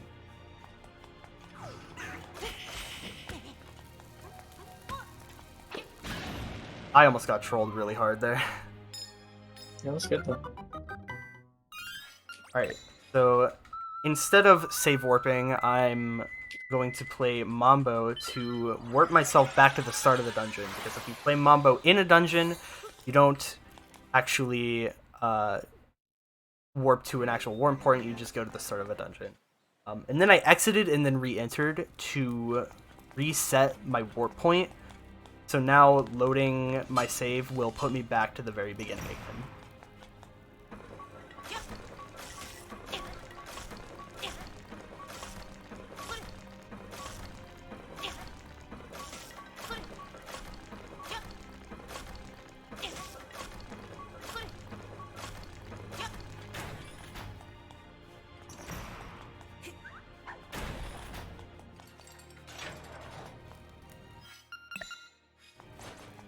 Alright, so we're about to come up on one of the more trolly bosses here.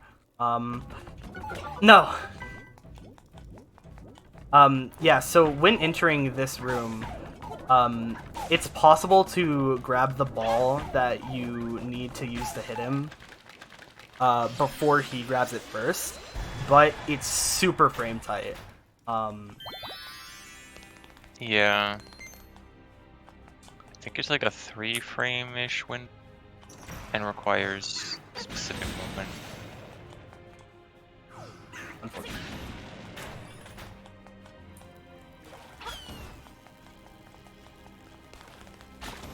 So here, I'm going out of my way to grab this key. And then I'm immediately going to use that save warp that I set to go back to this warp point from where I fought the boss. Yeah, if you were forced to go to the back door area every time, like you couldn't reset it, it would be very annoying to do this dungeon 100%. This dungeon would be so much more awful. You'd probably just be using Mambo every time. So that also brings you to the beginning of the dungeon. Specifically the beginning, not based on where you come in from.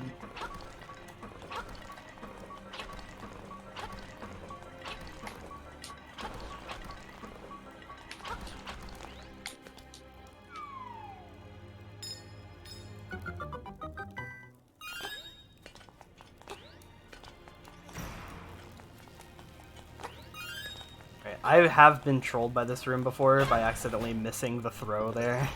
It is very annoying when that happens.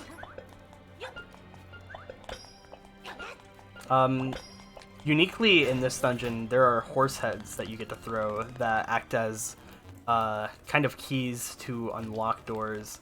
I think it's a really cool concept, but the way the horse heads kind of work are a little wonky sometimes. Yeah, they do not move like knights in chess. I mean, vaguely they do, but it's very strange. Yeah. They do from like the tile they land on. It's weird, Yeah. but you can throw them diagonal and then I don't know, something happens. That is so sad.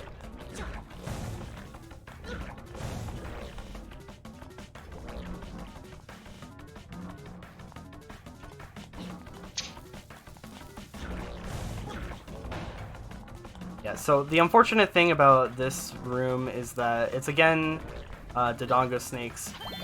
Oh no. But now there's a giant, two giant holes in the center of the arena, which makes it very hard to navigate sometimes. But that wasn't as bad as it could have been, so I'll take it. There's the boss key. So we can just go ahead and make our way to the boss room now.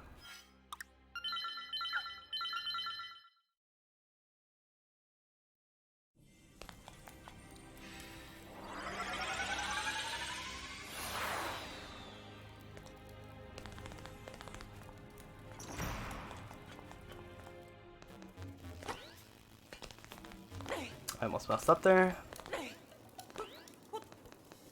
Worked out. Right, so this final room can be kind of annoying. Yeah, because things like that can happen, and it'll just send you back to the start of the room. But generally, oh no, you know what? Easier if I do that.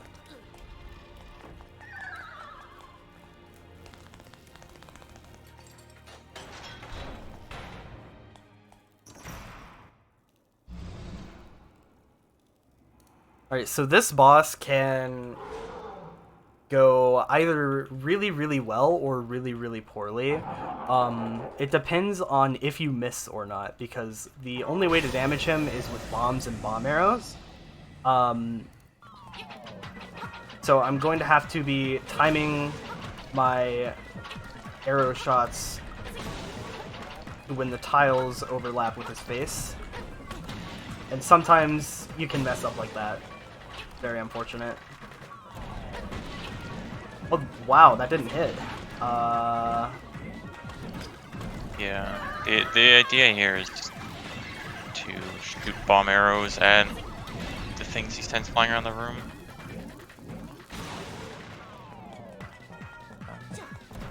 I actually can shoot the north door, and it like makes the bomb Yeah. hitbox extend weirdly down. Yeah, the door extends the hitbox for another tile. I don't know why, but Yeah. who knows? Who knows why, but it does do that. All things considered, this was not a terrible D6. Could have been way worse, but also could have been way better. That's just kind of how the nature of this dungeon goes. Mhm.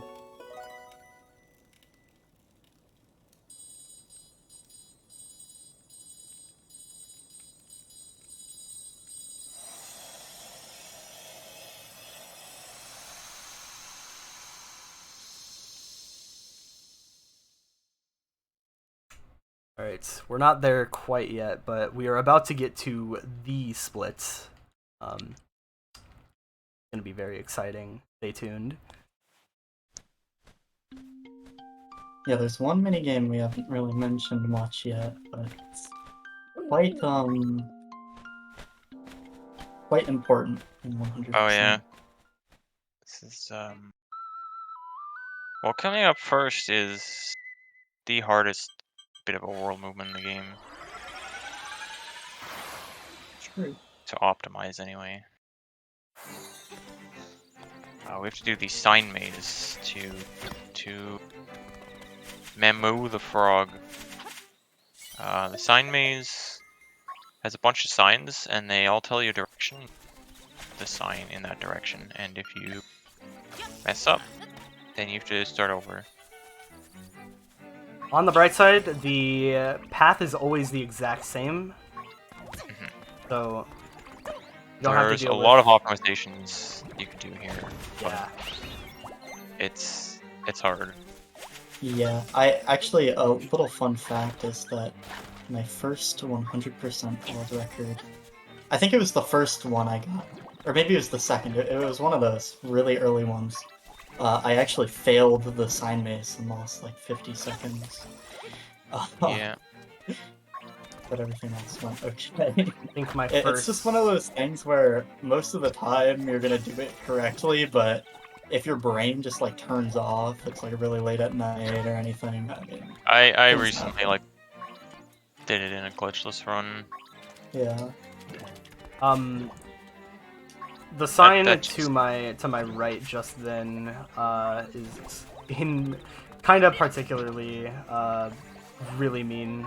I've accidentally read that one instead of the one I'm supposed to read at least in 3 runs. Dang. Right, the whole...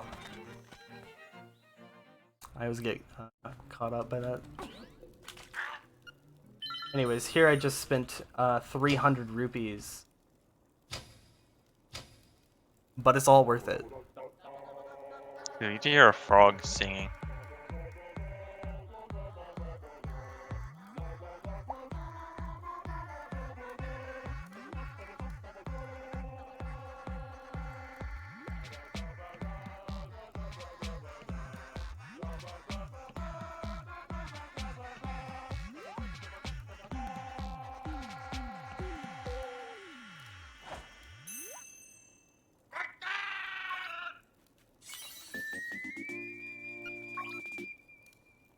What a nice fellow.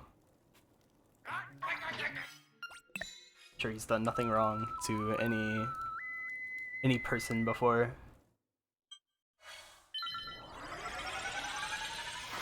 Alright, so now that we have... I forgot what the song is honestly called in English. But now that we have the song, we're able to go get one of my favorite frogs. We're able to go get one of the best characters in the game.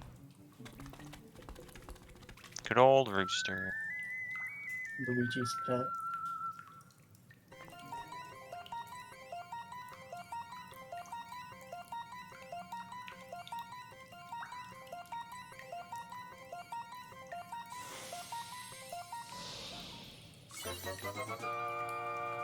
Get used to seeing this guy because he doesn't go away for a while.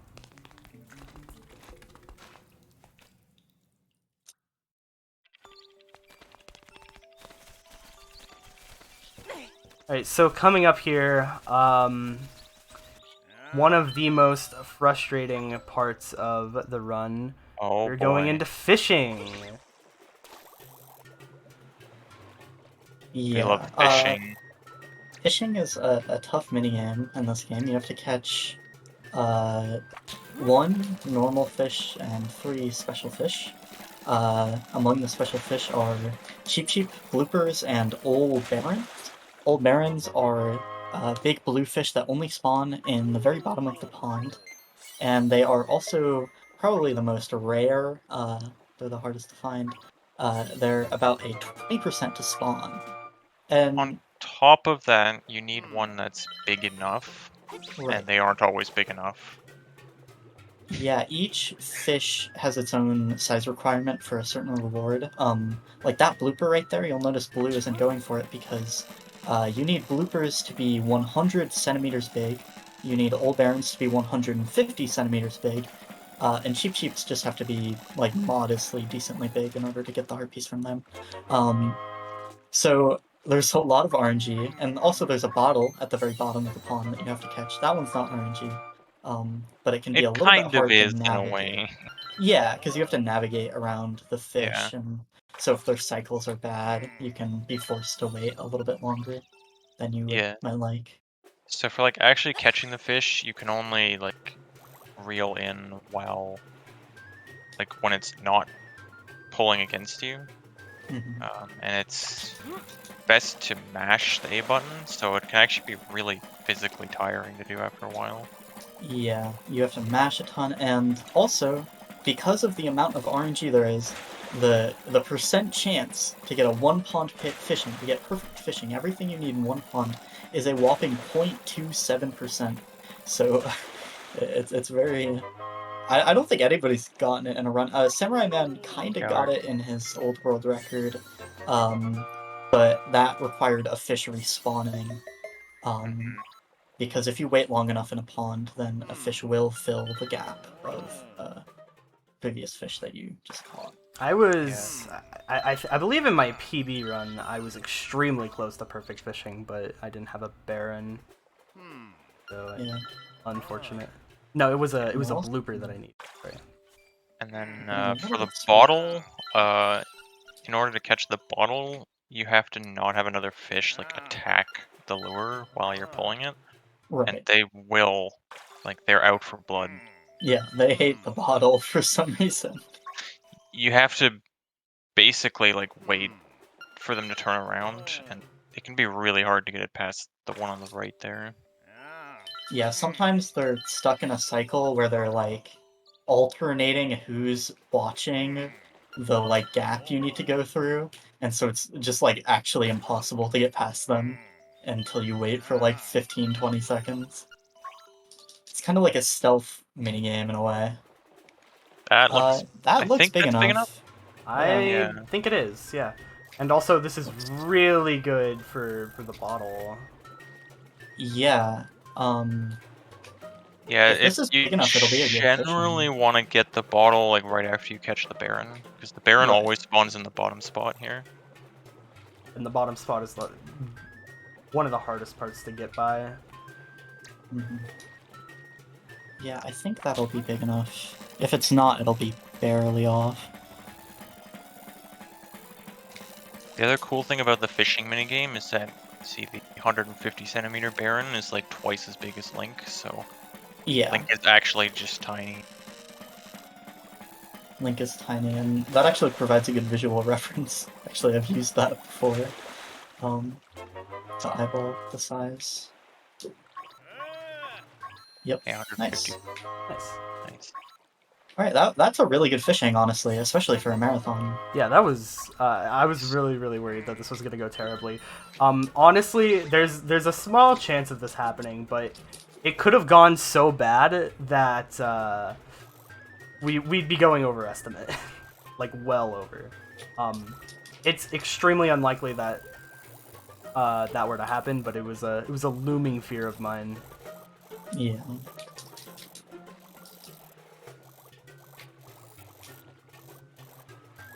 Alright, should be safe to go after this guy turns again. Yeah, quickly. Okay, One on the nice. right. Okay, no. Yeah. Good. Very clean fishing. Yeah. Yeah, pretty good. Honestly, like anything sub 7 is really good. Mm. Actually, I guess that's from Sign Maze.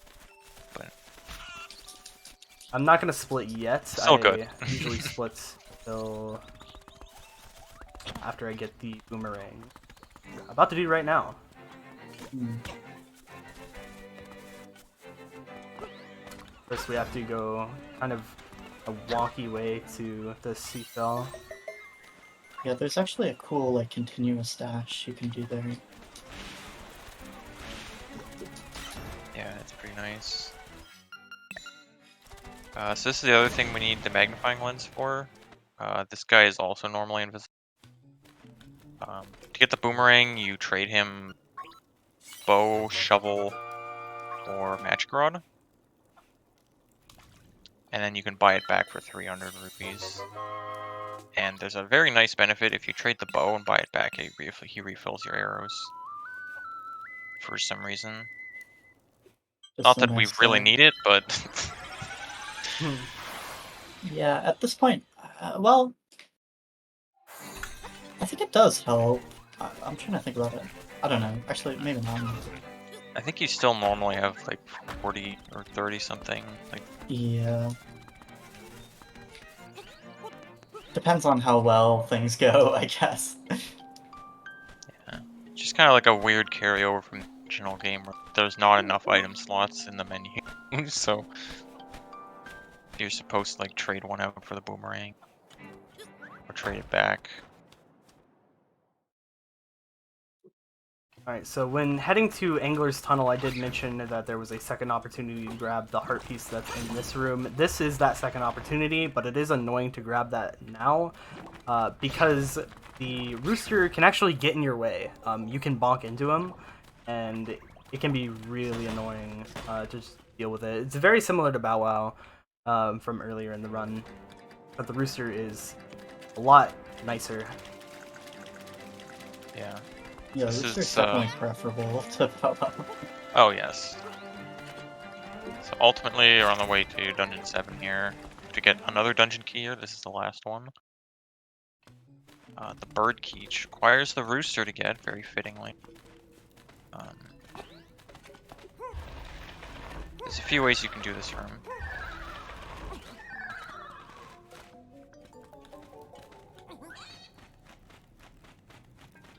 This cave is kind of scary. Like, there's faster ways to go, but if you fall down any hole in this cave, you get spat out outside on the mountain, which we'll use to exit quickly here, but you don't want to have it happen.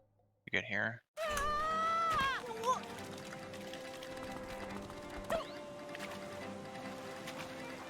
On the way here, we'll be grabbing some collection stuff like this. Shells. Do you just want in the cave first? I think I get that. Yeah, I get this after. Okay.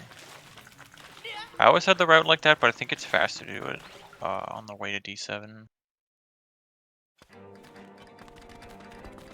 But it doesn't really matter. It might be.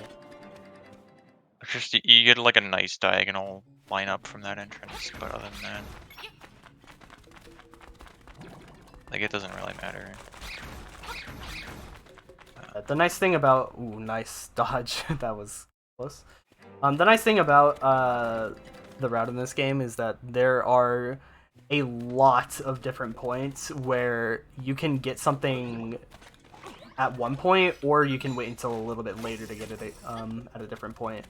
And it doesn't really lose that much time. Yeah. So we're gonna open the warp here. So kind of, I alluded earlier to like how we'll split up Dungeon 4 in other any percent runs, but in this one we're still gonna split up Dungeon 7. After you beat this dungeon and you get the instrument and you head west to Dungeon 8, Marin will be stranded on the bridge and you'll have to rescue her, and there'll be this whole long cutscene and stuff, and it's just faster to leave halfway through the dungeon and warp back there and finish it later, where we've already crossed that bridge.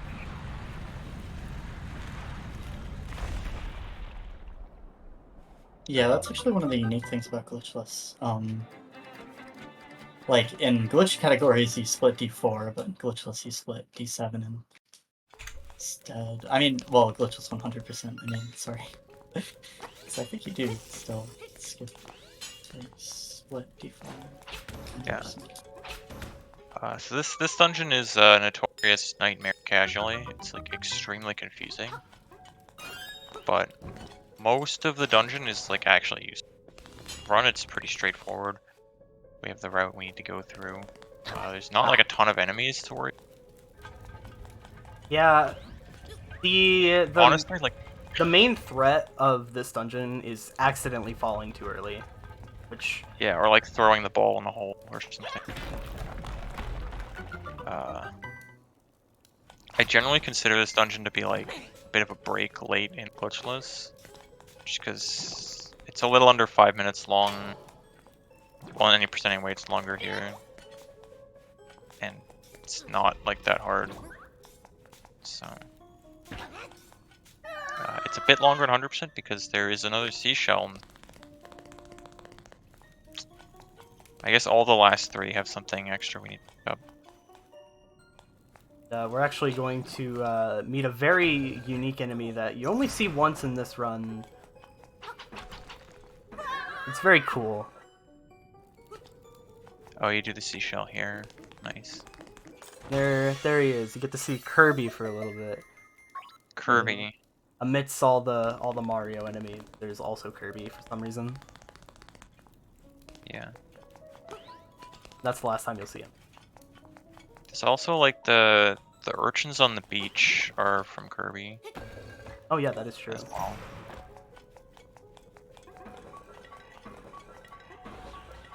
Alright, so, unfortunately, there's just another tile breaking room.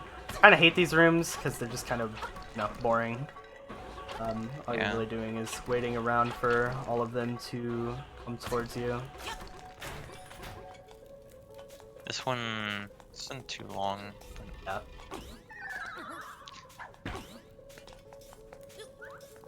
Dungeon has like a lot of small optimizations you can do everywhere. Yeah, D7 is really interesting. That No! one. Yeah. This is fine. Yeah, just loop back.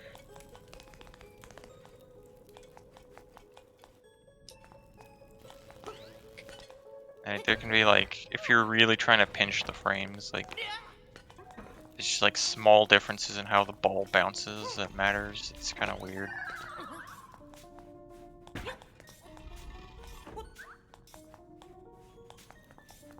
But yeah, the first visit here is going to just be breaking the pillars to collapse the top floor.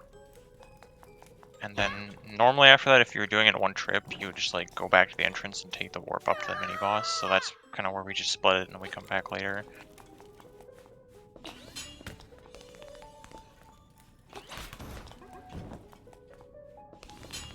And the dungeon item here we're about to get is the mirror shield, which only has 1 required use in the entire game. Pretty cool.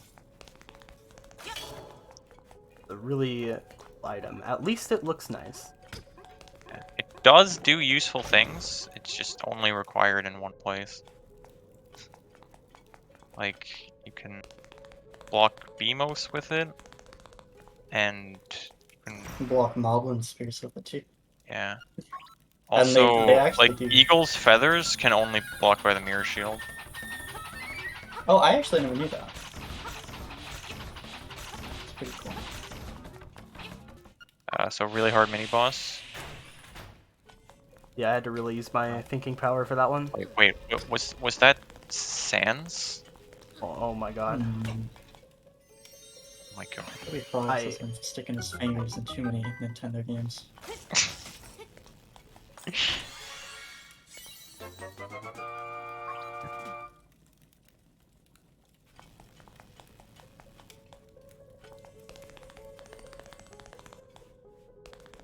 Yeah, so that mini boss and the boss key there, you can get it after collapsing the top floor, but it's better to do it now so we have the warp, because we can just take the warp up to the top floor then instead of navigating our way back there later. So here's another actually not interesting enemy. It's awful. Yep.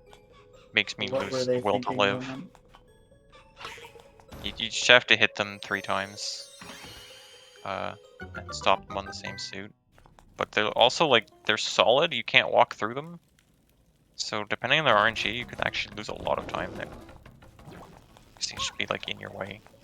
For some reason, It's you really don't have to fight that Hinox. But he drops a small key. Oh. So important.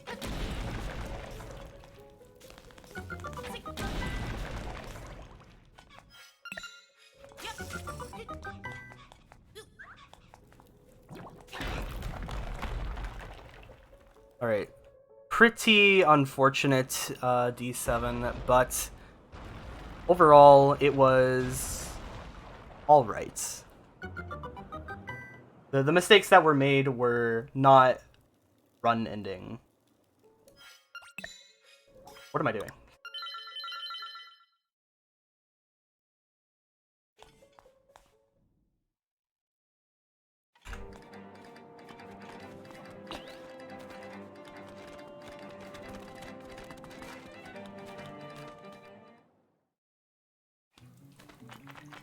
Alright, so now we're going to do a lot of overworld collection on Tall Tall Heights. This is probably one of the more awkward parts of the game to navigate. But it's not that big of an area, so we're gonna get a lot of it just kind of like back to back to back. So it isn't too bad.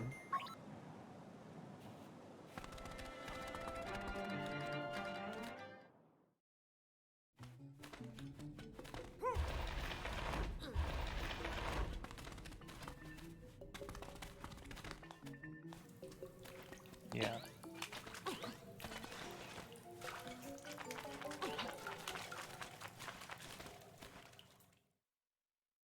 Glitched gets to warp away from that chest, but there's not really any convenient way around it like that here. Unfortunate. Accidentally flashed it. Fun. Yeah. So here there's another bomb hole seashell, but because we have to wait 3 seconds for it to explode, we're gonna throw the bomb there and then go off into this other seashell. No. This rock beetle is just awful. I hate him. Very trolly. Yeah. I'm pretty sure I always just kill him because I just don't bother trying to.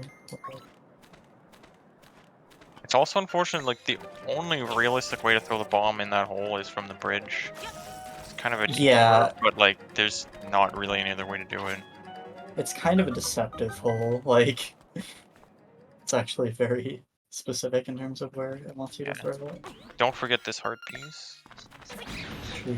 Nice. I lost a run to that once. I just forgot this Oh heart no. piece. It takes like 2 minutes to get it again after you jump down. It's ridiculous. I actually didn't know about voting. It's cool. I'm not sure if it's actually that much faster. Have to time it. It looks close, yeah.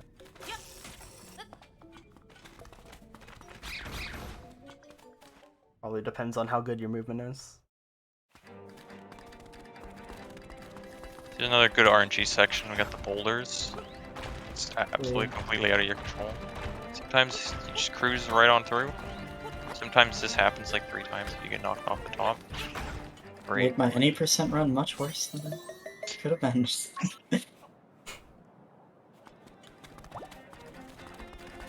And yeah, the final mad batters here will be fully loaded.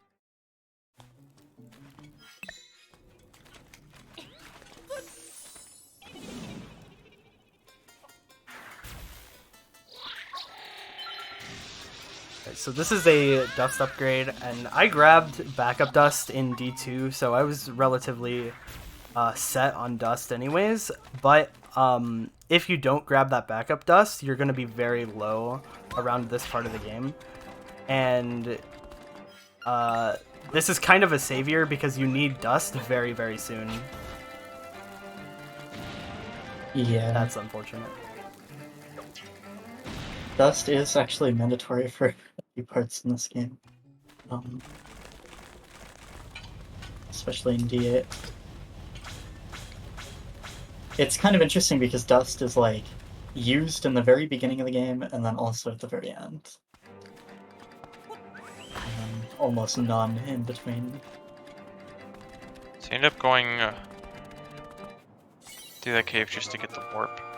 So you can get back here quickly, because now we're gonna go grab one last seashell here, and then actually go to the seashell mansion to get the level 2 sword, the covalent sword, which requires 40 out of the 50 seashells. It'll speed up some fights.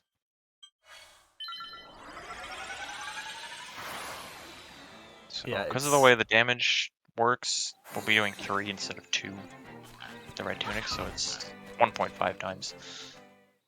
This is the Still pretty- aside from the red tunic, this is the only way we can actually increase our attack power now. And it's very, very helpful later on. And it has another very, very nice property, which is that it breaks pots. Oh yeah, true. We actually get to use that for some of them, especially in D8. But then also later in Dampe, I think.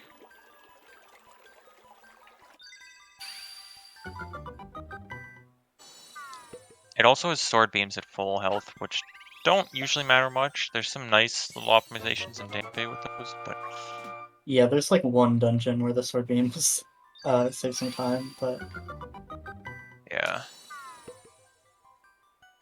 Would there be Yeah, a the chance to one. just throw in a quick donation? yes.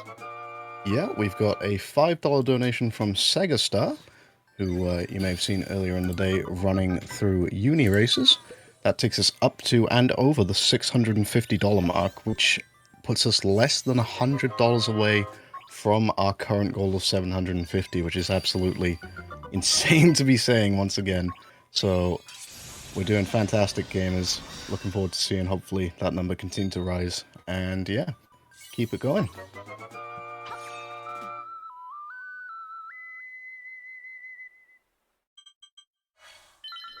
Alright, so now that we have our Koholin sword, we are going straight back to this area. Dashing there immediately will actually make you bonk on the turkey. That's very funny, and for some reason I always fall for it. Yep.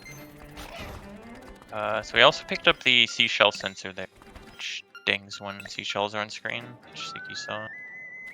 There's not very many left, so we don't really see it much, but It'll prevent us from forgetting some seashells, I guess.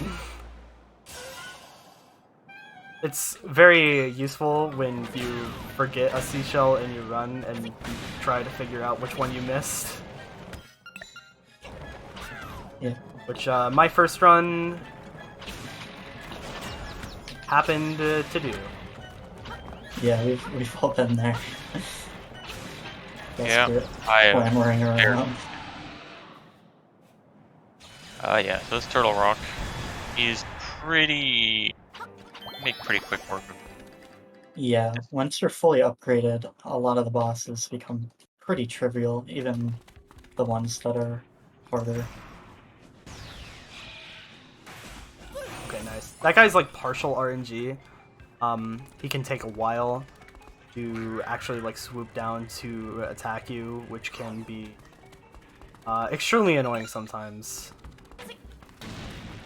There's a way to get him where he swoops down. It's like if left side you walk directly toward him, and then once he shoots you use powder, and then right side you walk directly towards him but slash once, and then once he shoots you use powder. Oh, that's interesting. I'll see if I can send you like a clip or something Got about these it. Roombas here, fill in the point. Oh yeah, lots of these in Dungeon 8. So coming up, we'll get to see the pot breaking power. Except the spark is really annoying there. Yeah, wasn't amazing, but we did get to see it at least. Yeah, if there were no sparks, that room would be so satisfying every time.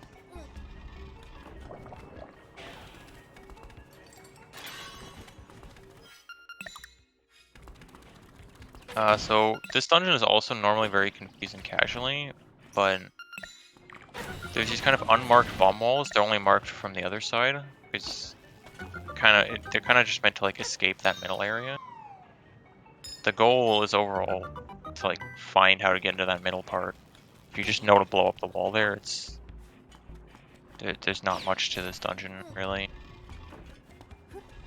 Yeah, honestly, I find this dungeon kind of relaxing in a weird way, because once you really like know what to do, most of the dungeon is pretty tame. Yeah. I definitely do not, but I'm the one going so Imagine it's definitely more stressful when you're on like, a pace and for like super optimal times, but yeah. This is one of the things, like, it's not super difficult, but like the fact that it's at the end of the run makes it hard. mhm. At least for any percent. So Blano, yeah, this guy's definitely gonna be tough, right? He's not just gonna die in 3 hits. Oh, damn. He died. Looks like 3 someone has to hits. donate $5. Yeah. Ah.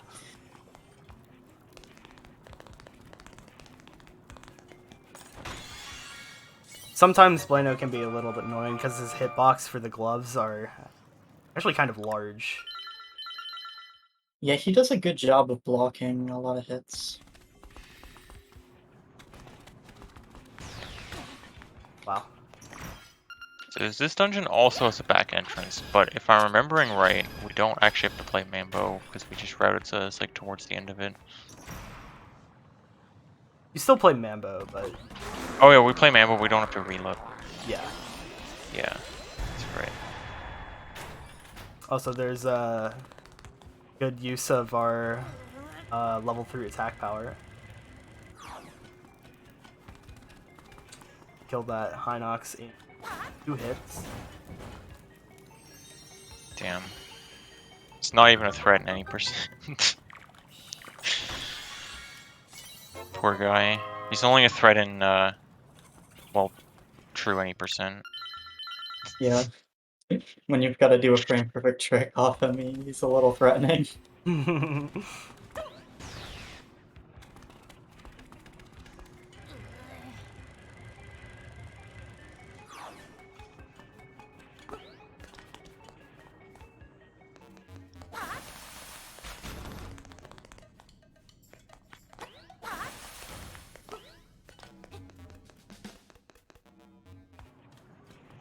So here, we're on our way to get the boss key. You get to fight this gold guy again. Very fun. Good old key fall. This time you just shoot him with arrows a bunch of times. Really difficult. Very clean.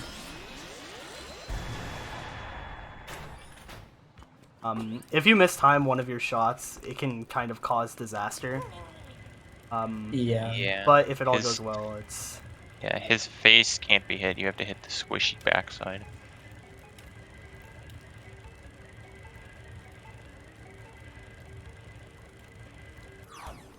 Another little Roomba puzzle. I have messed this up a bunch in runs before. I'm sad we didn't see the earlier. Had that happen to me recently. That's a good one.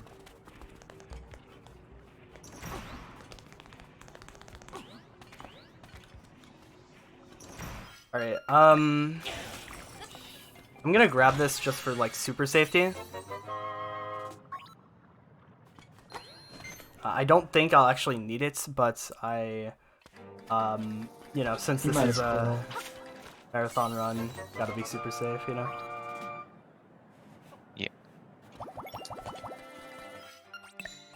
Good old heart piece. Yeah, that's the entire reason why I had to exit out there and just play Mambo back to the start of the dungeon and go fight the boss.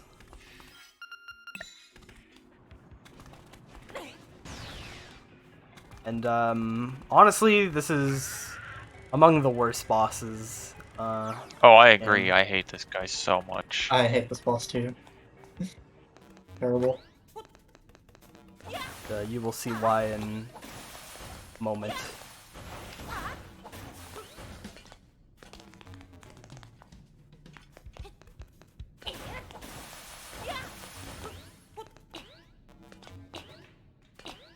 Actual 2D puzzle, kind of rare in this game. I definitely knew how to figure that one out when I played casually. Definitely didn't spend a while in there. Yeah. Alright, so the annoying thing about this boss is, after you hit him with the magic rod, he starts flying all over the place. And, just have to hit him. Hit him 5 times. If you don't hit him for long enough, he goes back on. Even after you hit him 5 times, he still might fly around for a while. I don't really know.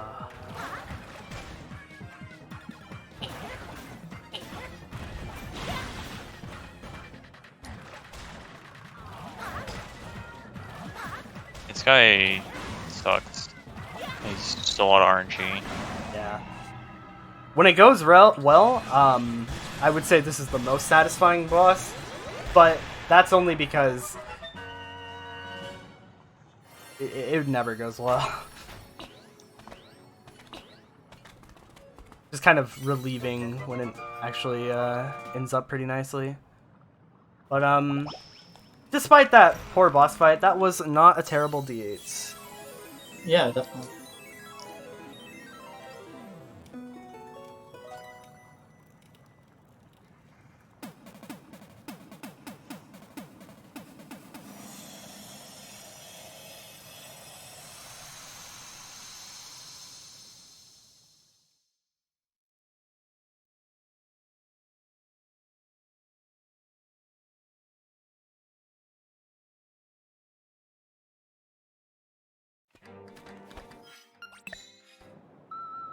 Alright, so now that we've completed D8, the only thing left to do for normal game completion is beat D7.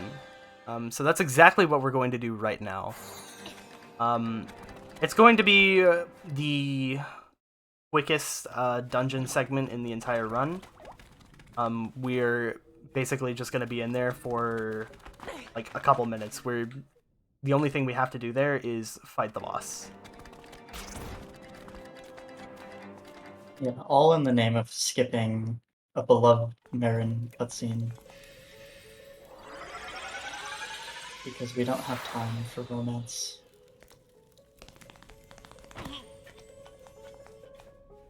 Do have time for bonking though. Of course. Love doing that.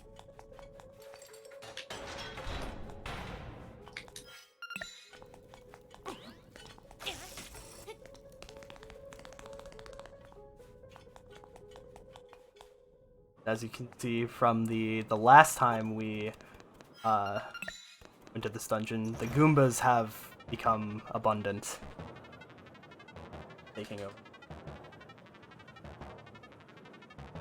Honestly, slowly starting to become a Mario game. Yeah. Red clothes, Goombas everywhere.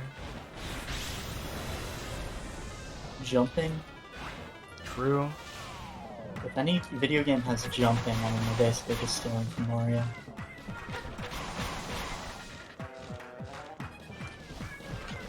Oh no. I saved it. Okay. Yeah, so this boss is also RNG. His attack pattern is just completely stupid. You can kind of manipulate it, but you can still get pretty unlucky. So he has 3 different attacks. One is the soaring across the screen, one is charging you, and the other is the feather attack. The feather attack is the only one where you can't damage him. But yeah, there's a way to manipulate it. You can go down on the ladder and then back up, and that'll cancel the gust of wind. And so he'll go to a different attack phase. But you can also just get like really, really unlucky, and he can just keep spamming feathers at you. So even with that little bit of manipulation, it's still a very, very RNG-based fight.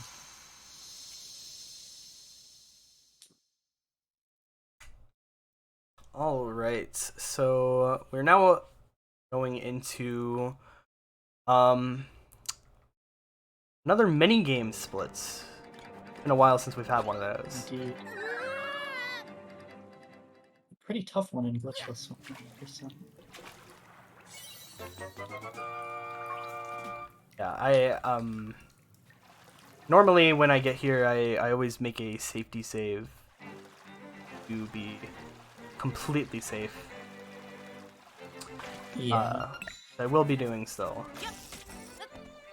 Yeah, this minigame costs 100 rupees to play, so if you fail it, then you're gonna be down a lot. And Yeah. it's really just not a fun time The trying price to make up structure 100 is rupees. very bizarre here as well.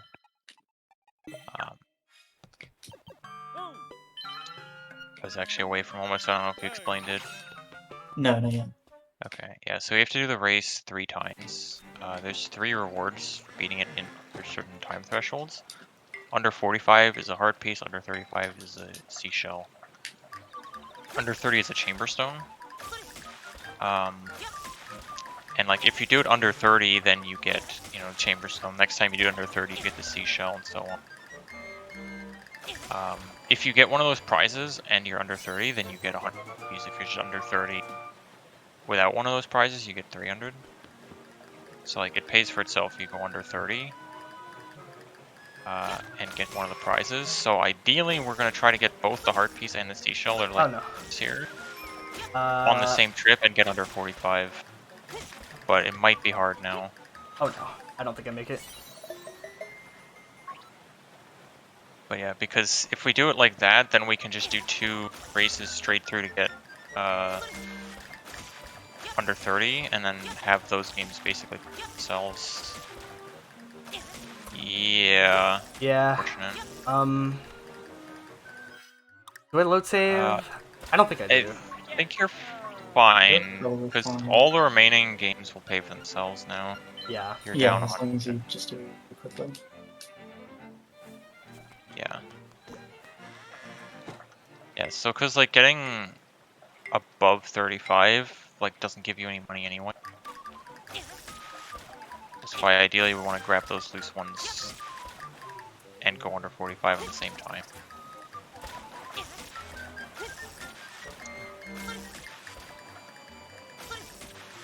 The fastest you can do it is like 22-ish.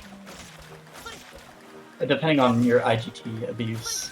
Yeah, I think the record is like 21.8 or something like that. 21 something. High 21.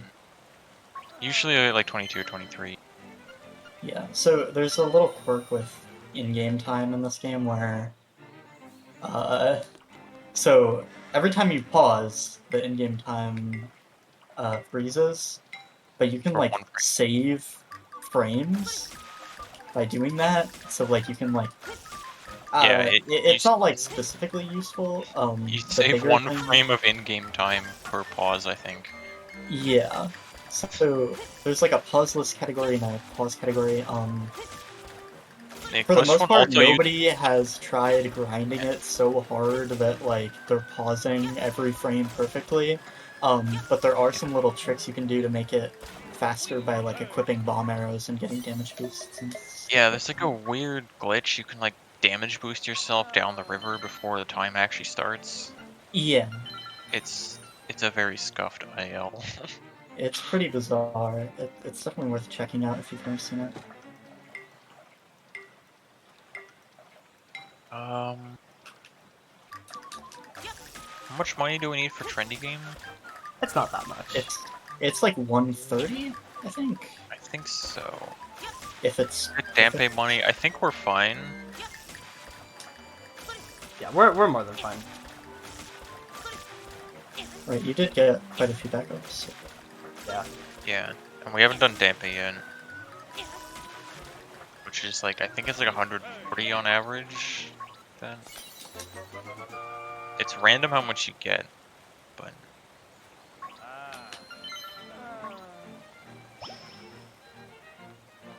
yeah, I'm pretty sure you're fine.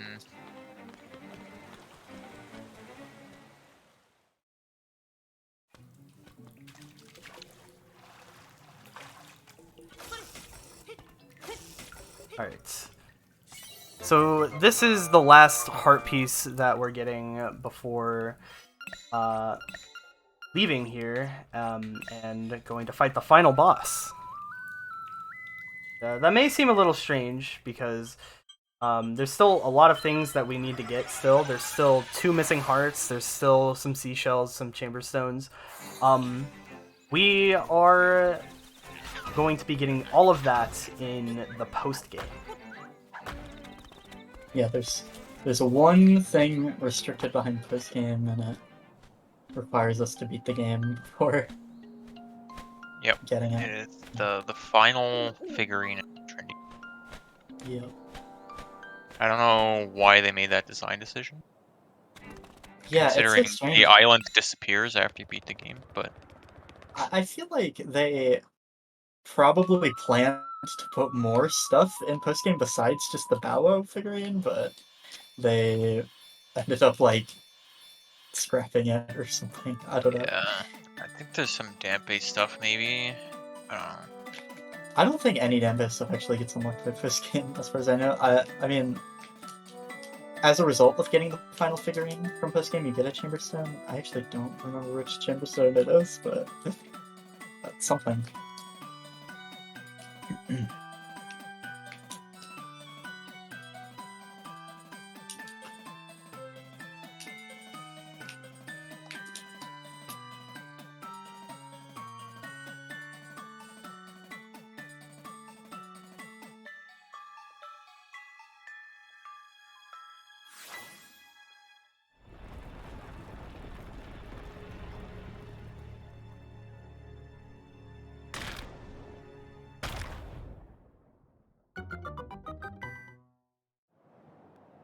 Right, so, as mentioned long ago at this point, this is the second instance of the RNG manipulation that was performed before the run started.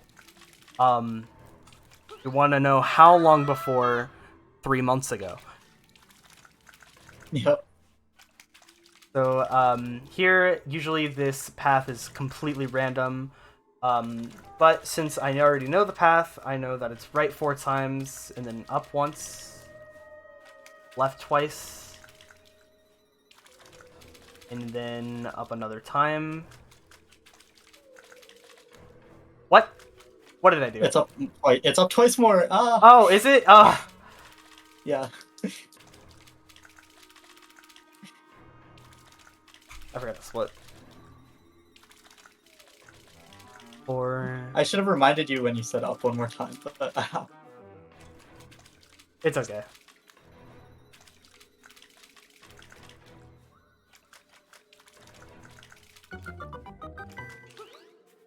oh wait, is it not? I think I missed You the only right. went up I once. think I missed the right. Oh, okay. I thought it was up twice. Weird. I don't know. I don't use that seed anymore. That's fair. But I did use it for a while at one point, so it was a little bit that I forgot as well.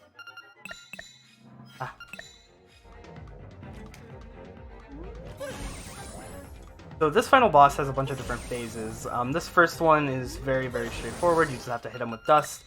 And then these next few phases are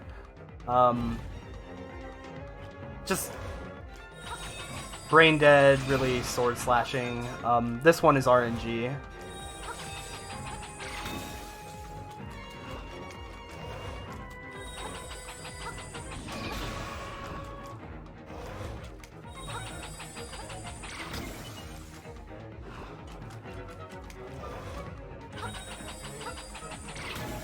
Wow, that is unfortunate.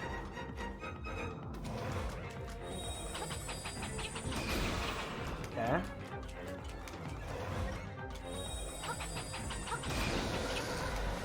Could have been worse. fortunate we don't have sword beams. Pretty sure sword beams work on the last phase. Yeah, they do. So you can do like It's not good because the cooldown is ridiculously huge. and also I think they only do 1 damage, but Yeah. it's kind of a fun little thing you can do.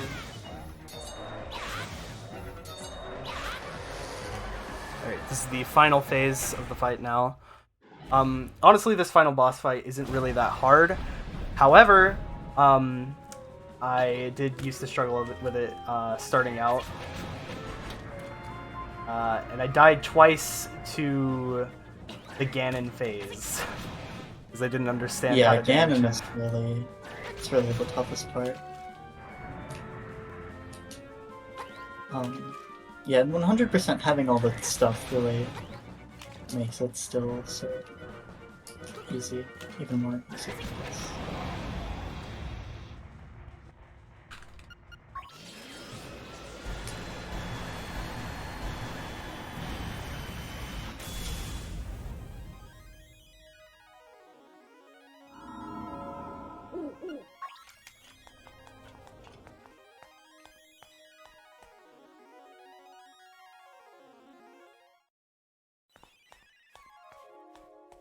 Credits.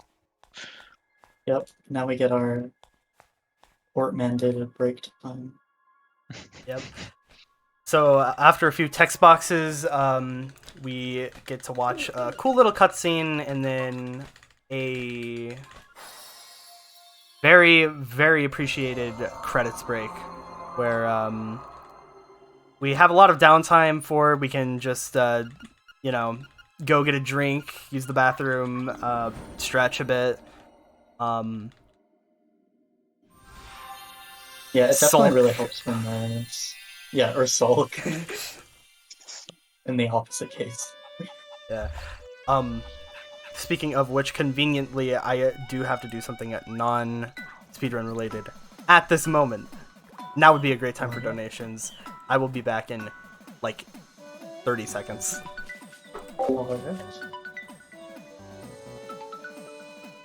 Yeah, I guess something to talk about is just that in the glitched run, a really big find would be some way to create a new game plus save, or not new game plus, create a beaten game marked save without actually having to watch the credits.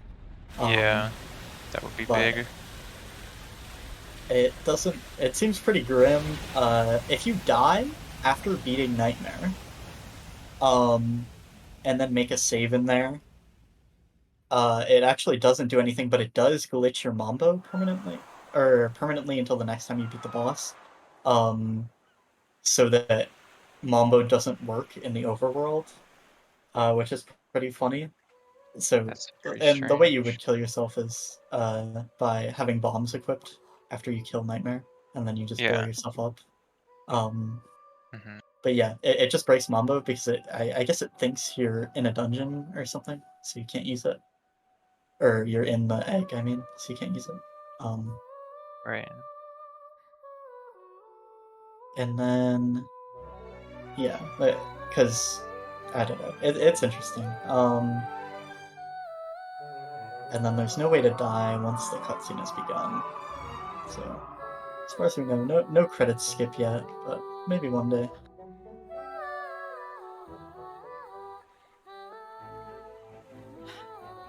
Yeah, and just to chime in real quick, we don't currently have any new donations to read out, unfortunately, but currently sitting on $651, which is looking absolutely fantastic. Thank you so much to everybody who's contributed so far. And we are looking to push even further towards that $750 mark goal if we can, less than $100 away from that now. So thank you so much to everybody who's contributed so far. Just one more little reminder about the charity that we are working with here, working with Extra Life, fundraising program of Children's Miracle Network Hospitals. Extra Life community fundraisers year-round to change kids' health and to change the future. Donations go to member children's hospitals to fund critical life-saving treatments and healthcare services, along with innovative research, vital pediatric medical equipment, and child life services. So any and all donations, massively, massively appreciated. And if you can, that would be amazing. So hopefully see that number continue to go up. Yeah, for sure. And we're actually going to get into a very exciting part of the run, which is very loosely related to what Tethys just said. Stay tuned.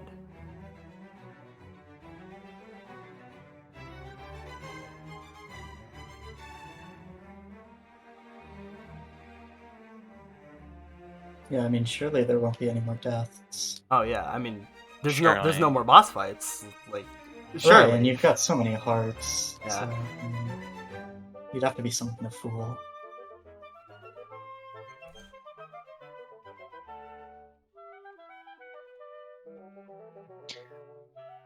Oh.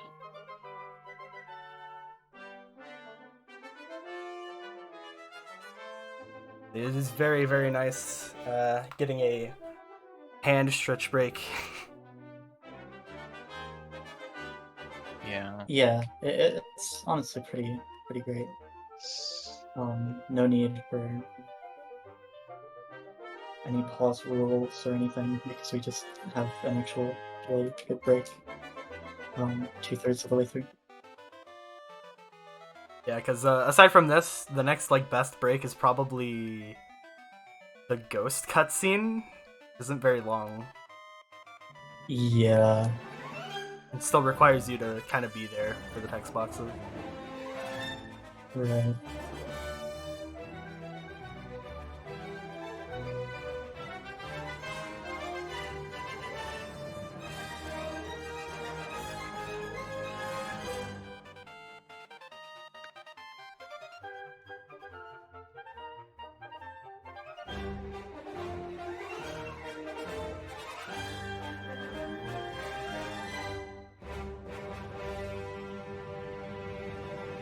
Alright, for those that have already tabbed out, it is time to play the game again, so get back in here. Very true. Yep. First we have to make our save.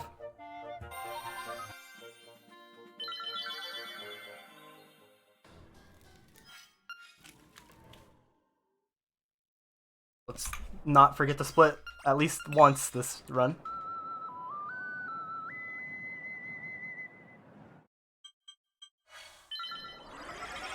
It's not showing on stream, but this is the like third split in a row that I have had to skip. Very funny. No. Alright.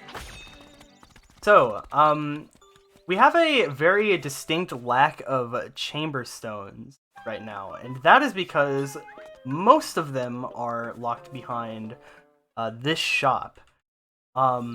In total, there are 5 left that we still haven't gotten. So, oh no! Really. Unlucky. Oh no.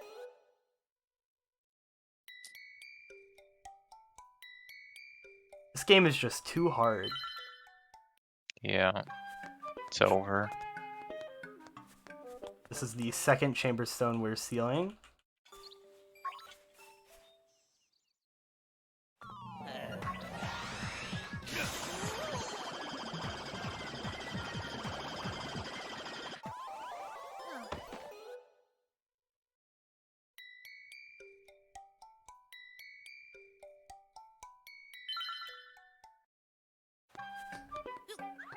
Number 3.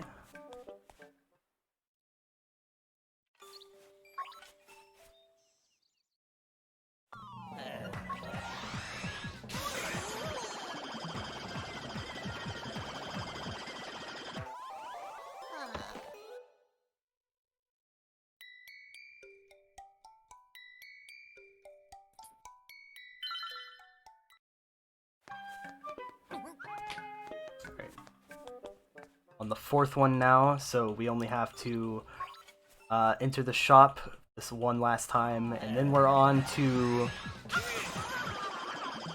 probably the greatest part of this game, honestly.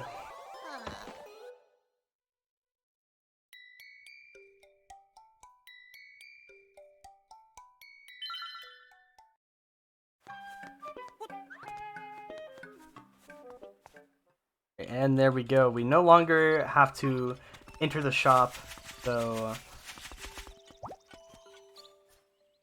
there shouldn't be any more unfortunate deaths. Or fortunate, depending on who you are. But now it's time for Trendy Game. Yeah. So those little snippets of this that you saw at the start of the run and somewhere like around the first third, it's now back and it's here to stay. We're gonna be here for a good like 13 minutes or so. Possibly longer if it goes poorly. So, sit tight. Yeah. So these are kind of janky, but pretty much all of them have setups to get them pretty consistently. Even then, they might kind of fail if you just do it slightly wrong. Like some of them are way more finicky than others. Yeah, trendy is deceivingly something you actually want to practice kind of a lot. Yeah. It is like the 'Cause thing it that is a makes me not minigame. like randomly do runs of this category. Yeah. Practice trendy.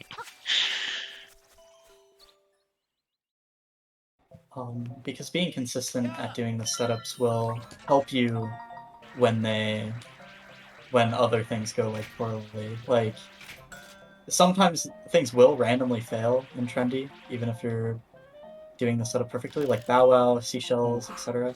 But being good on like every other statue will help you get through it. Shy Guy as well, randomly fails.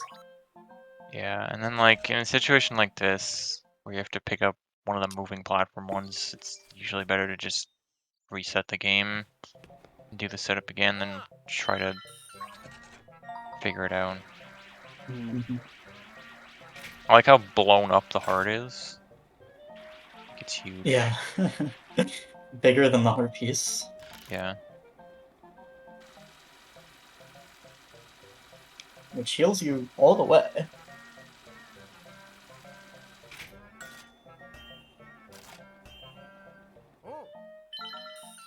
Spiny is always one that looks kind of hard, but really it's not that bad. But this might fail. Yeah. It usually looks like it's gonna fall out even when Ooh, you do it correctly. Yeah. surprised It's that like actually. just big enough to not slip through the cracks. So it'll roll around in there, but it won't make you hate your life.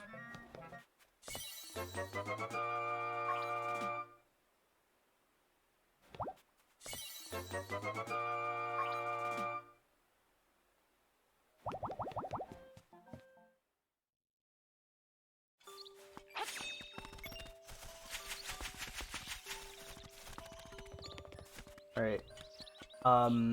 So this house back here is probably the most populated of all the statue spots, and it's kind of unfortunate because it is the furthest away from the house. Yeah. Um, not too bad.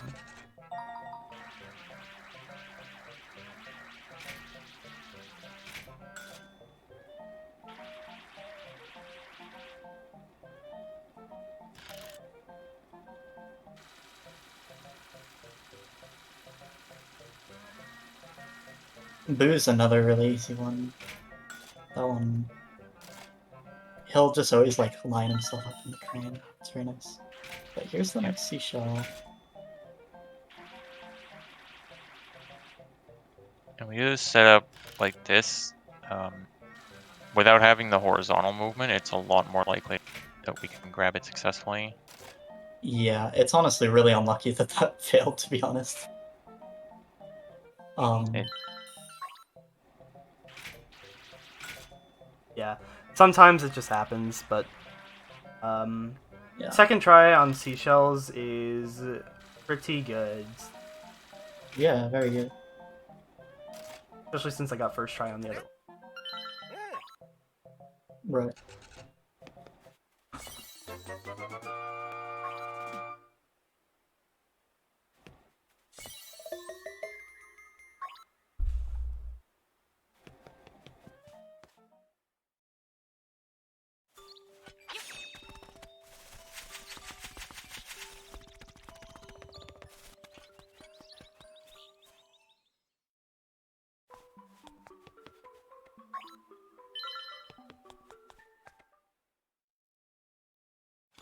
So I believe coming up next is Blooper.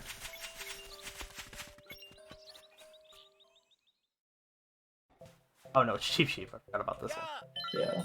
Cheap Cheap then Blooper. I forgot too, that's why I didn't say anything. I was like, I think it's Cheap Cheap, but I'm just gonna be quiet. I kind of...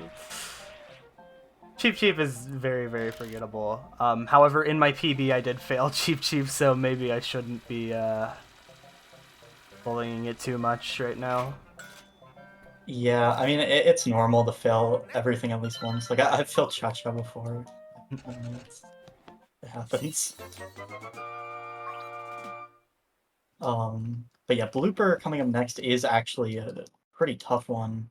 I do think it's consistent once you get it with the setup, but it's like it's pretty precise with the timing.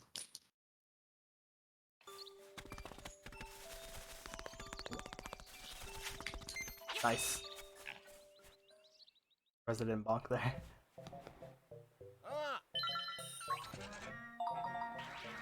So Blooper's another finicky one. It's deceptive, but he's just barely too tall to slip under the crane when it's touched the ground. No. Right.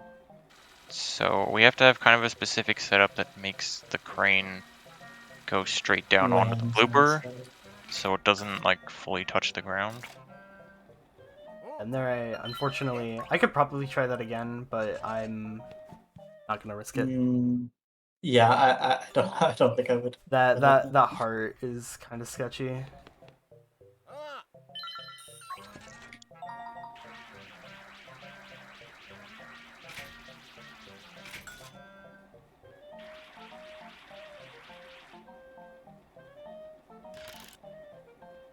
That This looks should good. be okay.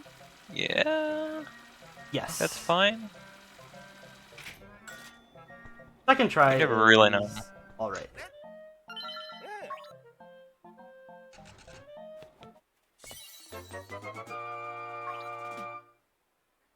Blooper figure.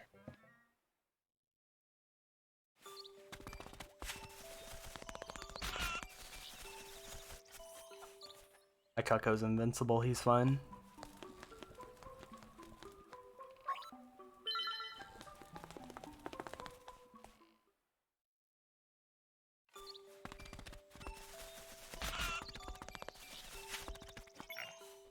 So glad that you can just go through it. I hear a bit more annoying. So Shy Guy can be annoying. It's usually fine, but he can be annoying. Yeah. That should be fine. Yeah, he'll stand. But yeah, Shy Guy can break out just because of how huge he is for some reason. I think it must be based off the actual model of the enemy in the game. Yeah, probably. That's why it's for some reason massive.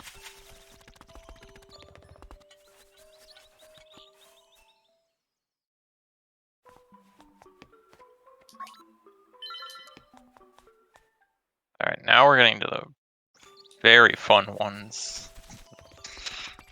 Oh yeah. I think Piranha's the next one, right? I believe so. Yeah. You gotta land on this guy's head too, like Blooper, but the timing is obviously much different since this guy's a lot taller.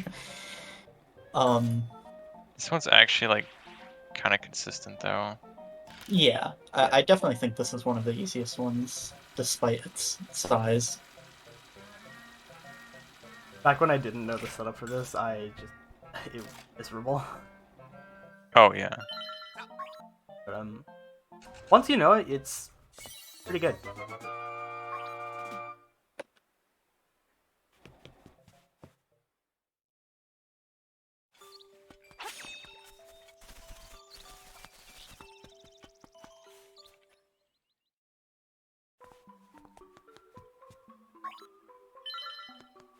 Next we have the Pokey, which is also tall, but a little more finicky.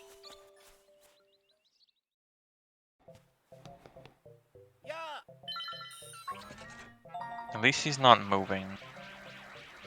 Who's moving? But the weird thing with this one is like when the crane touches down, it always knocks him over. So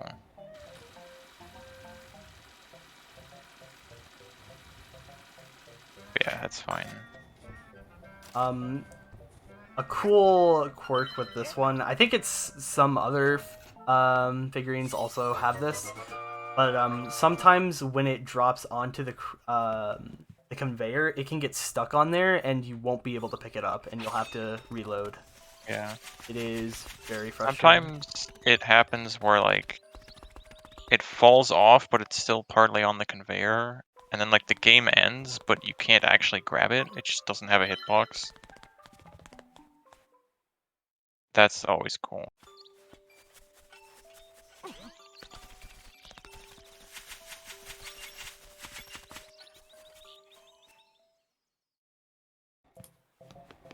And like really rarely with the piranha, I think sometimes it can like get stuck on the side shelf, and then like the guy has to actually like reset the game.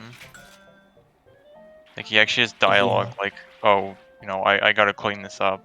Yeah. I've had that happen a couple times. I think I recently saw a clip where one of these Oh things went out no. of balance. No, that's good. That's good. Oh. Honestly, For whatever reason, the Bow Wow one has really strange physics. Like if you look at the data Yeah. files, the physics are just absolutely unlike it. It just slides around, and I think it has And like now a we really gotta weird solve center of gravity this one. or something. Yeah, and it's also just like massive. But yeah, it can just like squeeze out. I actually think it's pretty reassuring when it's just going to the right like that. For me, I feel like it fails more when it's like rolling and like breaking every single part of the crane, and then I feel like that's when it's more likely to pop out. Yeah. It's based on anecdotal experience. So now we're getting into Dampe, who is the dungeon builder. Yeah. Really fun. There are 12 different levels that you have to build and complete, and it is very taxing on the brain. So I might be focusing on some of these a little bit. Yeah. We Yeah, have Glenn and I can take care of it. yeah, for sure. So every dungeon we have like we've planned them all out. Shoutouts to I think it was Baffin who originally did this. Yeah, Buffin made the original maps. Yeah. And they've only changed like very slightly since then. So he really did God's work. Yeah, seriously, like it's a beautiful spreadsheet of each and every dungeon and what to do.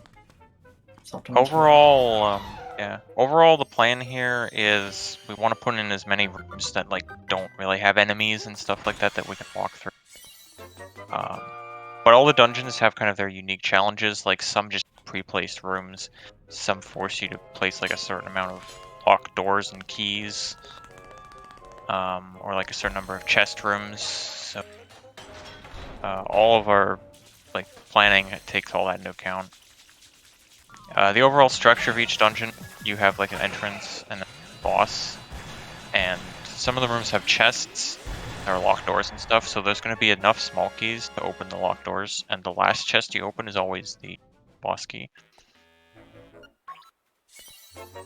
And every other chest that doesn't need to hold a key has a random amount of rupees in it. It can be up to 50 rupees. There's an interesting route that does Dampe before, I think before even the post game, right? Like Yeah, before Nightmare, and then it's part of the rupee routing for Trendy. Yeah, but obviously that's much more like luck reliant because each chest gives you a random amount of rupees. Yeah, You can it's get, like, a little so- luck reliant. If I remember right, you only need to get like 70 from it or something, and the average you get is like 160. Mm. So, like, you have to be So really it's mostly unlucky. consistent. Yeah. Yeah, which I have been. Right. As I have.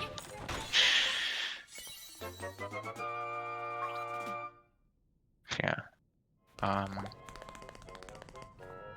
Yeah, We're obviously so trying to make the dungeons as short as possible. Some of them are like really creative. It's very cool.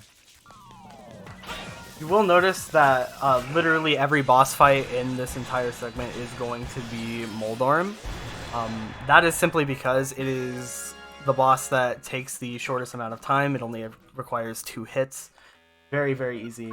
And it's also just really easy to access on the menu. Like, Yeah. Moldorm is definitely the quickest boss. I think the next quickest is probably D3 boss. I think so. Can't think of anything else that could be quicker. Yeah. But it's still, like, significantly slower than Moldorm, is my point. Like, it's no contest. Moldorm is just the best option. dashing there can be a little trolly if you hold forward while dashing, because the saw blades can still get you. Oh, and as I mentioned earlier, this is the big reason why we don't pick Blue Tunic. Because since we do 3 damage with Red Tunic plus Total and Sword, we're able to quickly cycle through Moldorm. But if you have Blue Tunic, then it still hits Moldorm to a health where he has, like, the casing around his bulb, and so you have to wait an extra cycle of him slithering around, and that takes, like, Yeah. how long? Like 7, 8-ish seconds each time, so it really Yeah. adds up towards this end of Yeah, the doing run. the 3 damage at once is pretty relevant. Yeah.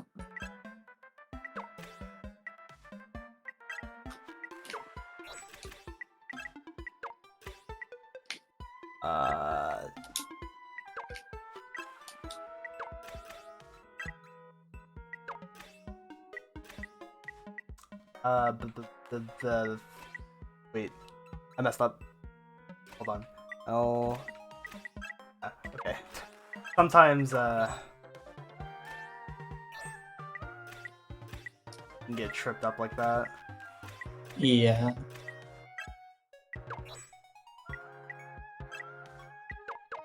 Hard to for everything when it's a lot. Yeah. Yeah. So this is like one of the creative ones. He forces you to fill this heart shape with rooms and made it so that all of them are empty and we just have to go plus. That's it.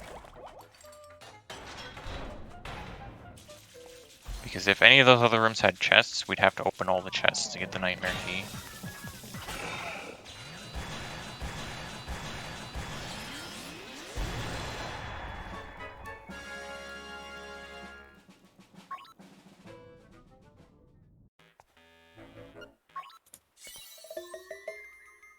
There's another seashell.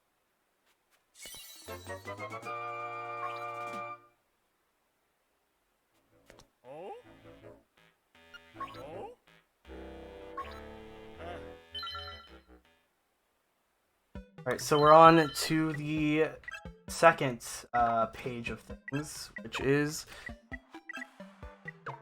it's harder. Quite a bit more convoluted, yeah. You've gotta meet all these chest requirements now, so the dungeons are gonna start to take significantly longer. Specifically 2-3 is a very long one, coming up soon.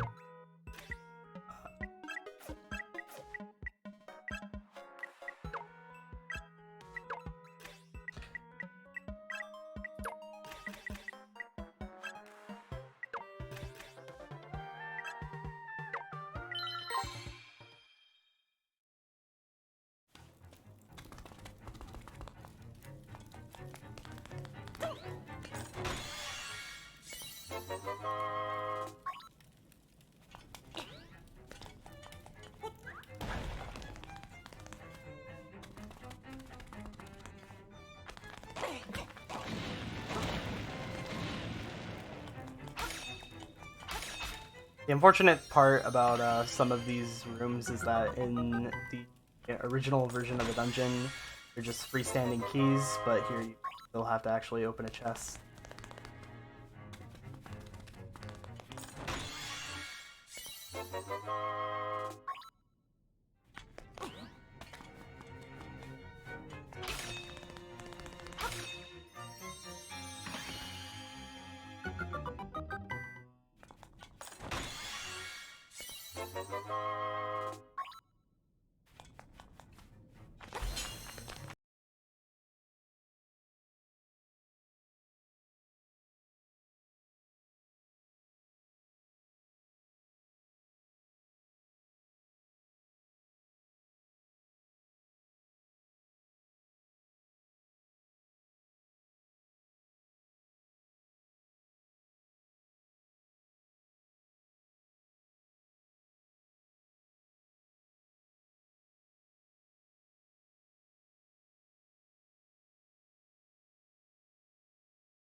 Yeah, so this is another one kind of like the heart. We gotta fill in the bomb. And again, we're gonna make it all empty.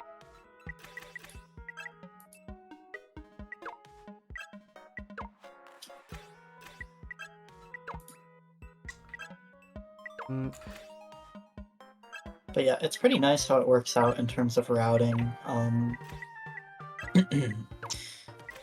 We only ever need one chest in these big ones that we build with all the chambers we get.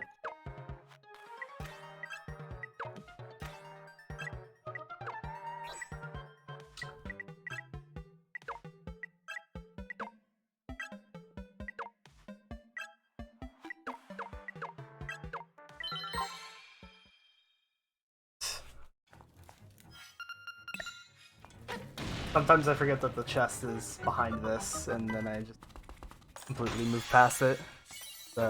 Yeah, that happened in your PB, right? Yeah. I think I've done it in like every other run.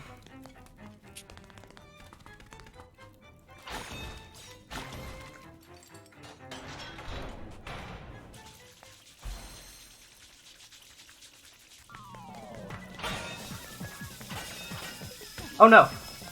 And yeah, so Moldorm there,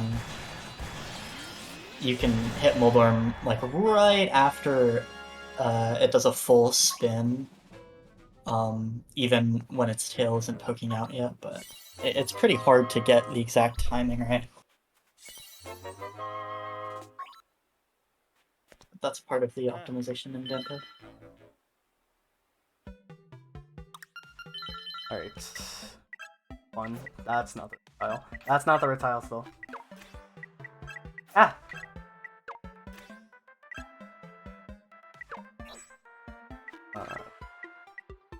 Oh, it's 7, not 5.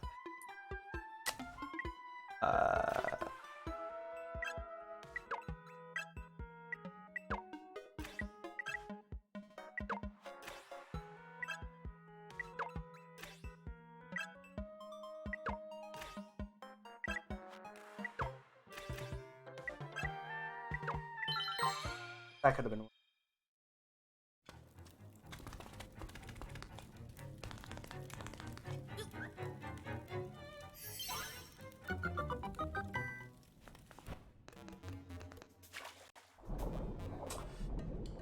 This is unfortunate one to get. Yeah, that's definitely one of the worst underground sections to get. In Dampe, it's random what the underground is. Well, it's like semi-random or something. I forget. It can only be rooms from dungeons that are in. Yeah. So like if you don't use any D2 rooms, then you'll never we're getting any 2 side scrollers. And then like some of them are limited, the ones with like water endings.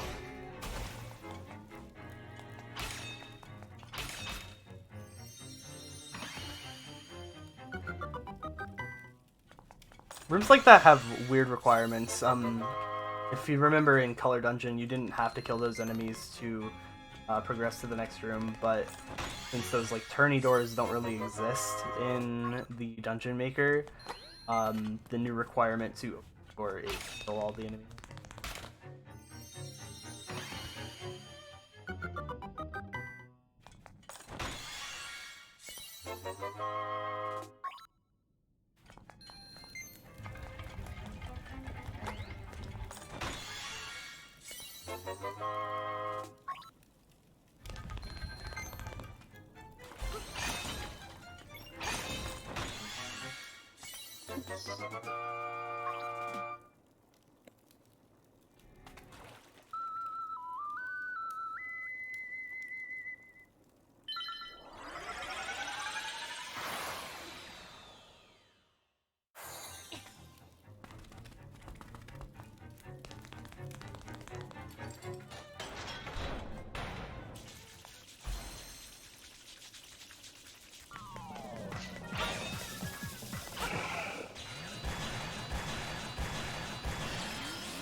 Alright, so moving on to the final dungeon of the second page. I personally think this is one of the hardest dungeons to actually build. There's a lot of things that you have to add. Yeah, this one is pretty rough. Especially Glitchless. Like, I do think the Glitchless build is a lot harder than the glitch build here, and also you actually have to do the dungeon Glitchless thing. Yeah, this is definitely one of the hardest builds.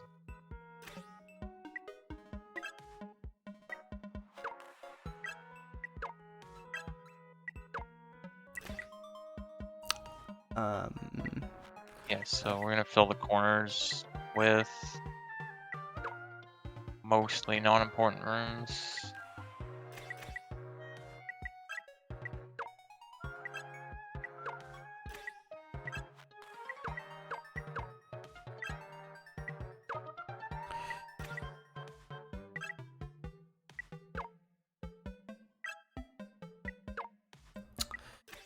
Then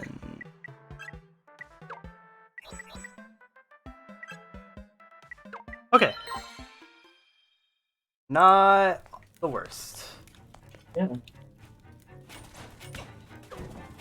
Pretty good. One day I won't need notes to do Dampe. Yeah, you have to play quite a bit. I think there was only like one period in time where I didn't need notes, and that was like right before we found Hinox Warps. So I got into the glitchless. I got the glitchless right on when I found the Hinox Warps, and then it's just like way different. And the Hinox Warps require like a super precise build a lot of the time. Like if a room is off, it can mess up. So I had to like relearn everything, and I just really haven't done a grind long enough to remember all of them. But yeah, definitely. If anybody's considering running 100% after watching Blue's awesome run, definitely practicing Dampe is a huge part of it. Because there are just so many opportunities for time save and time loss here.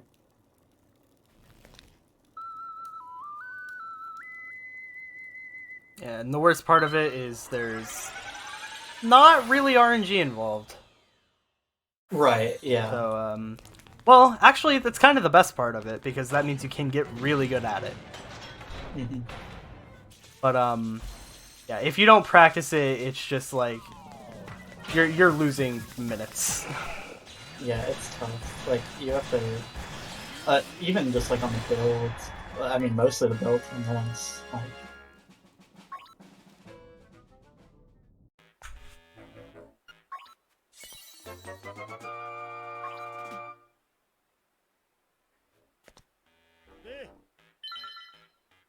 All right, going into the third page now. Yeah, page 3 has some tough dungeons too. But it starts out with an easy one.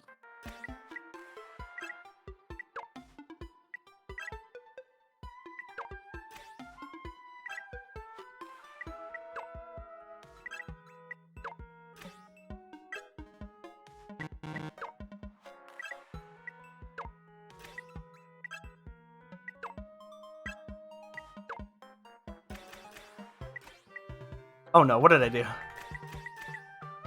Hold on, oh. where's I? Cool.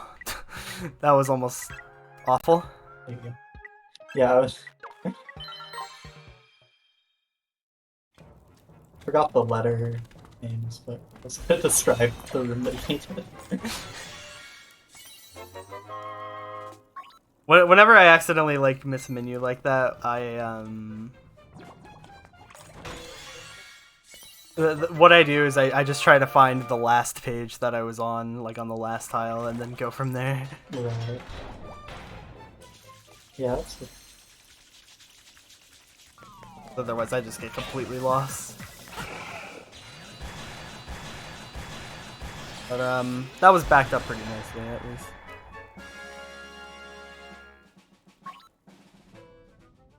Yeah, definitely good recovery.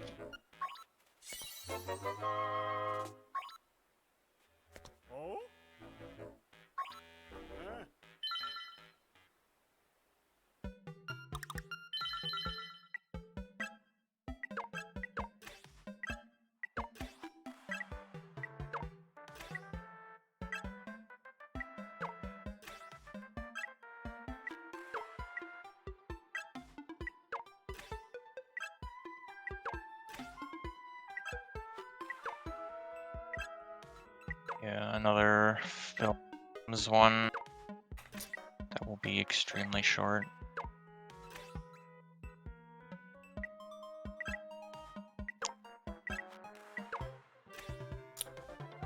Yeah, this one's got a convoluted design, but it's another short. This one was always the toughest for me to remember personally. Yeah. One of the weird considerations in building these is how the stairs link up sometimes. Yeah. Stairs link to the closest stair to them, which includes which corner of the room it's in. Yeah.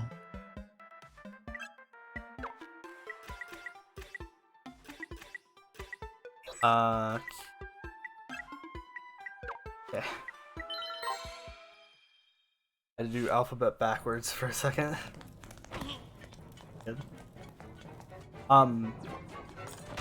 So yeah, in the notes for this, all of the pages are lettered for like ease of understanding.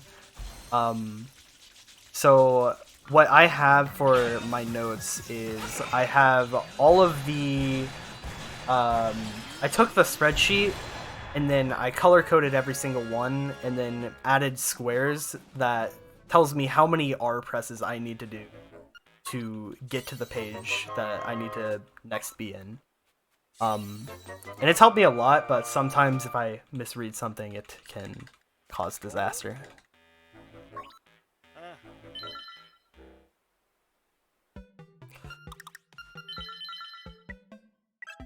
This one is a pretty easy build, though. This one's an easy build, but this dungeon is the hardest one. Yeah. This one is forced swordless, and they auto-include some rooms that are just absolutely horrible to do swordless.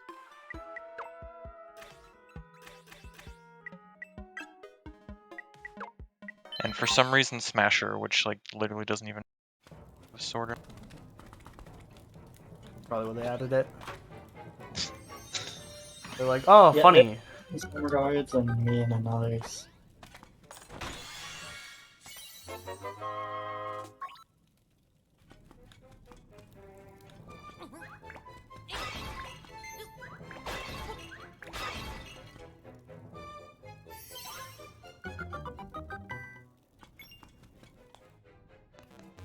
Oh, that's fun.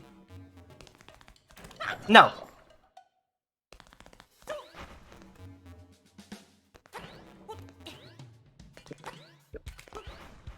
This is a great 2D section, isn't it? Yep. Usually they are a bit better. Alright, now this like can be annoying No. unless ah. Cuba also does that annoying thing. Did you blast it? So close to being perfect. I hate that room so much. It is so frustrating. Here bomb arrows would be good, right? Honestly, I never thought of that. That's a good idea. I do mean, that next time. amazing accuracy anyway, but I remember thinking that during a PB, I was like,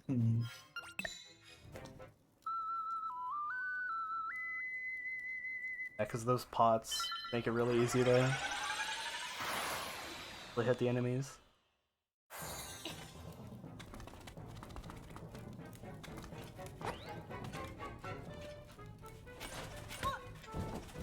Ah.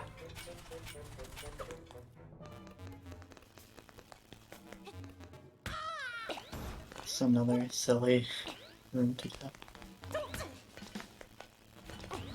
Very interesting 2D sections this Stampe has been. Yeah, that marathon lock.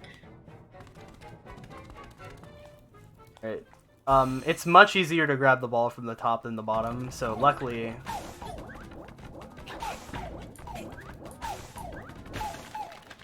it's a pretty quick fight. I've only had this backfire on me like twice. Here I'm using bomb arrows to open the door because instead of playing Mambo, I'm actually just going to straight up backtrack. Back towards the place I came from, and then to the right, not the left. I know my directions.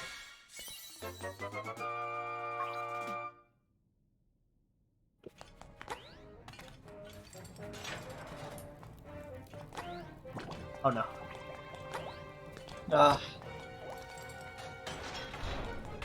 Alright, so this is the most annoying Moldorm of the entire thing. Because you actually have to wait for the bulb to open again. The bow just doesn't do enough damage. There I got lucky. Yeah, I think that's another bomb arrow opportunity too. But yeah, I mean, when you've got pinpoint accuracy, who needs Yeah. bombs? Bombs, honestly.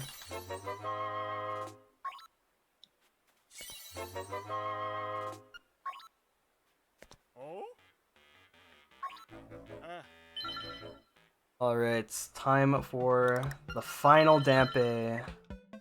No, everyone's so sad. Yeah. What a shame we only have to do the first 3 pages and not all of the 4th page as well. It's just like a million dungeons.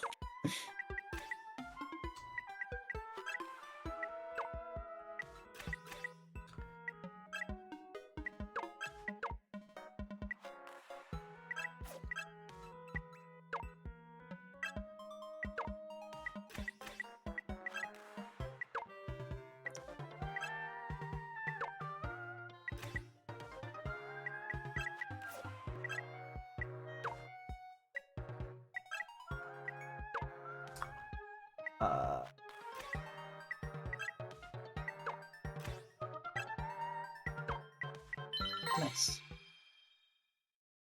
Pretty good build there. Oh. Hopefully that didn't go through my mic, I'm sorry. Alarm went off. I didn't hear it. Okay, good. It was pretty loud. I guess the noise suppression chopped it off. Okay, so the big challenge about this one is that it's on a timer. Oh no. Yeah, whatever are we to do as speedrunners when the timer shows up on screen? I, for one, am terrified.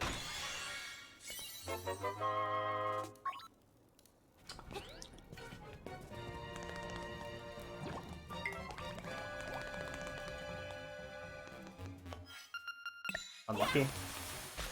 Yeah. I mean, not a terrible room actually. Yeah, at least it's not the other ice one. Yeah.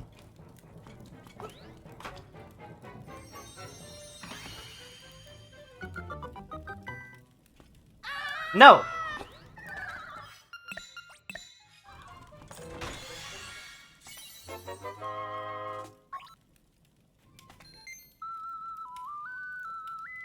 Alright. Since I didn't grab the chest that I did on the room to the left earlier, that is now the chest that contains the boss key. The reason why I didn't grab that at the start is because it would have been slower to go all the way back up here, grab it, and then backtrack around. Very tiny Yeah, optimization. Yeah, little. Really.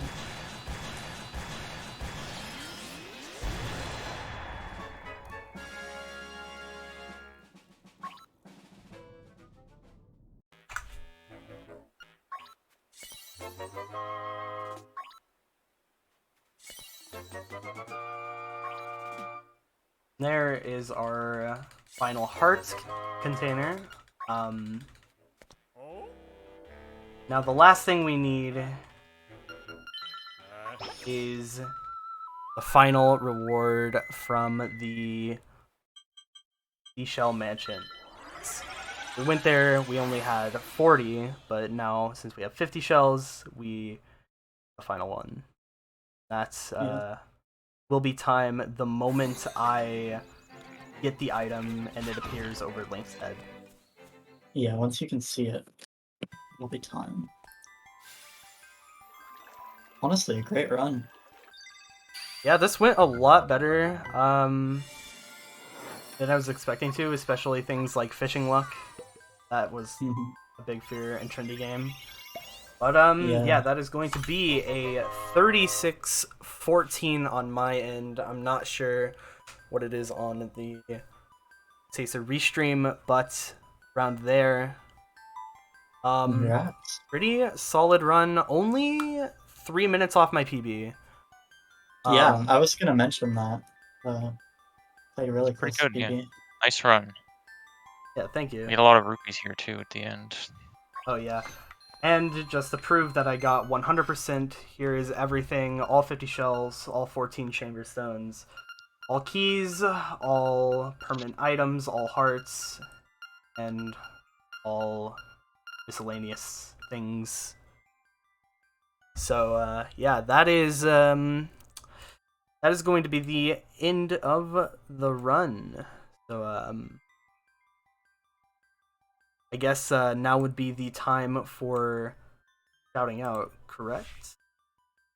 Absolutely, yeah. If there's anybody who you want to give shout outs to or anything you want to plug or just say in general, now is the time. Yeah, so I want to give a huge thank you to Glenn and Lime for agreeing to commentate this run with me. This run would not have been nearly as interesting without them because of things like Dampe, where I was like trying to really like focus on actual gameplay. I would also like to give a shout out to M-Chan because his run is the one I learned from, and is the one that ultimately got me inspired to run this game for as long as I have.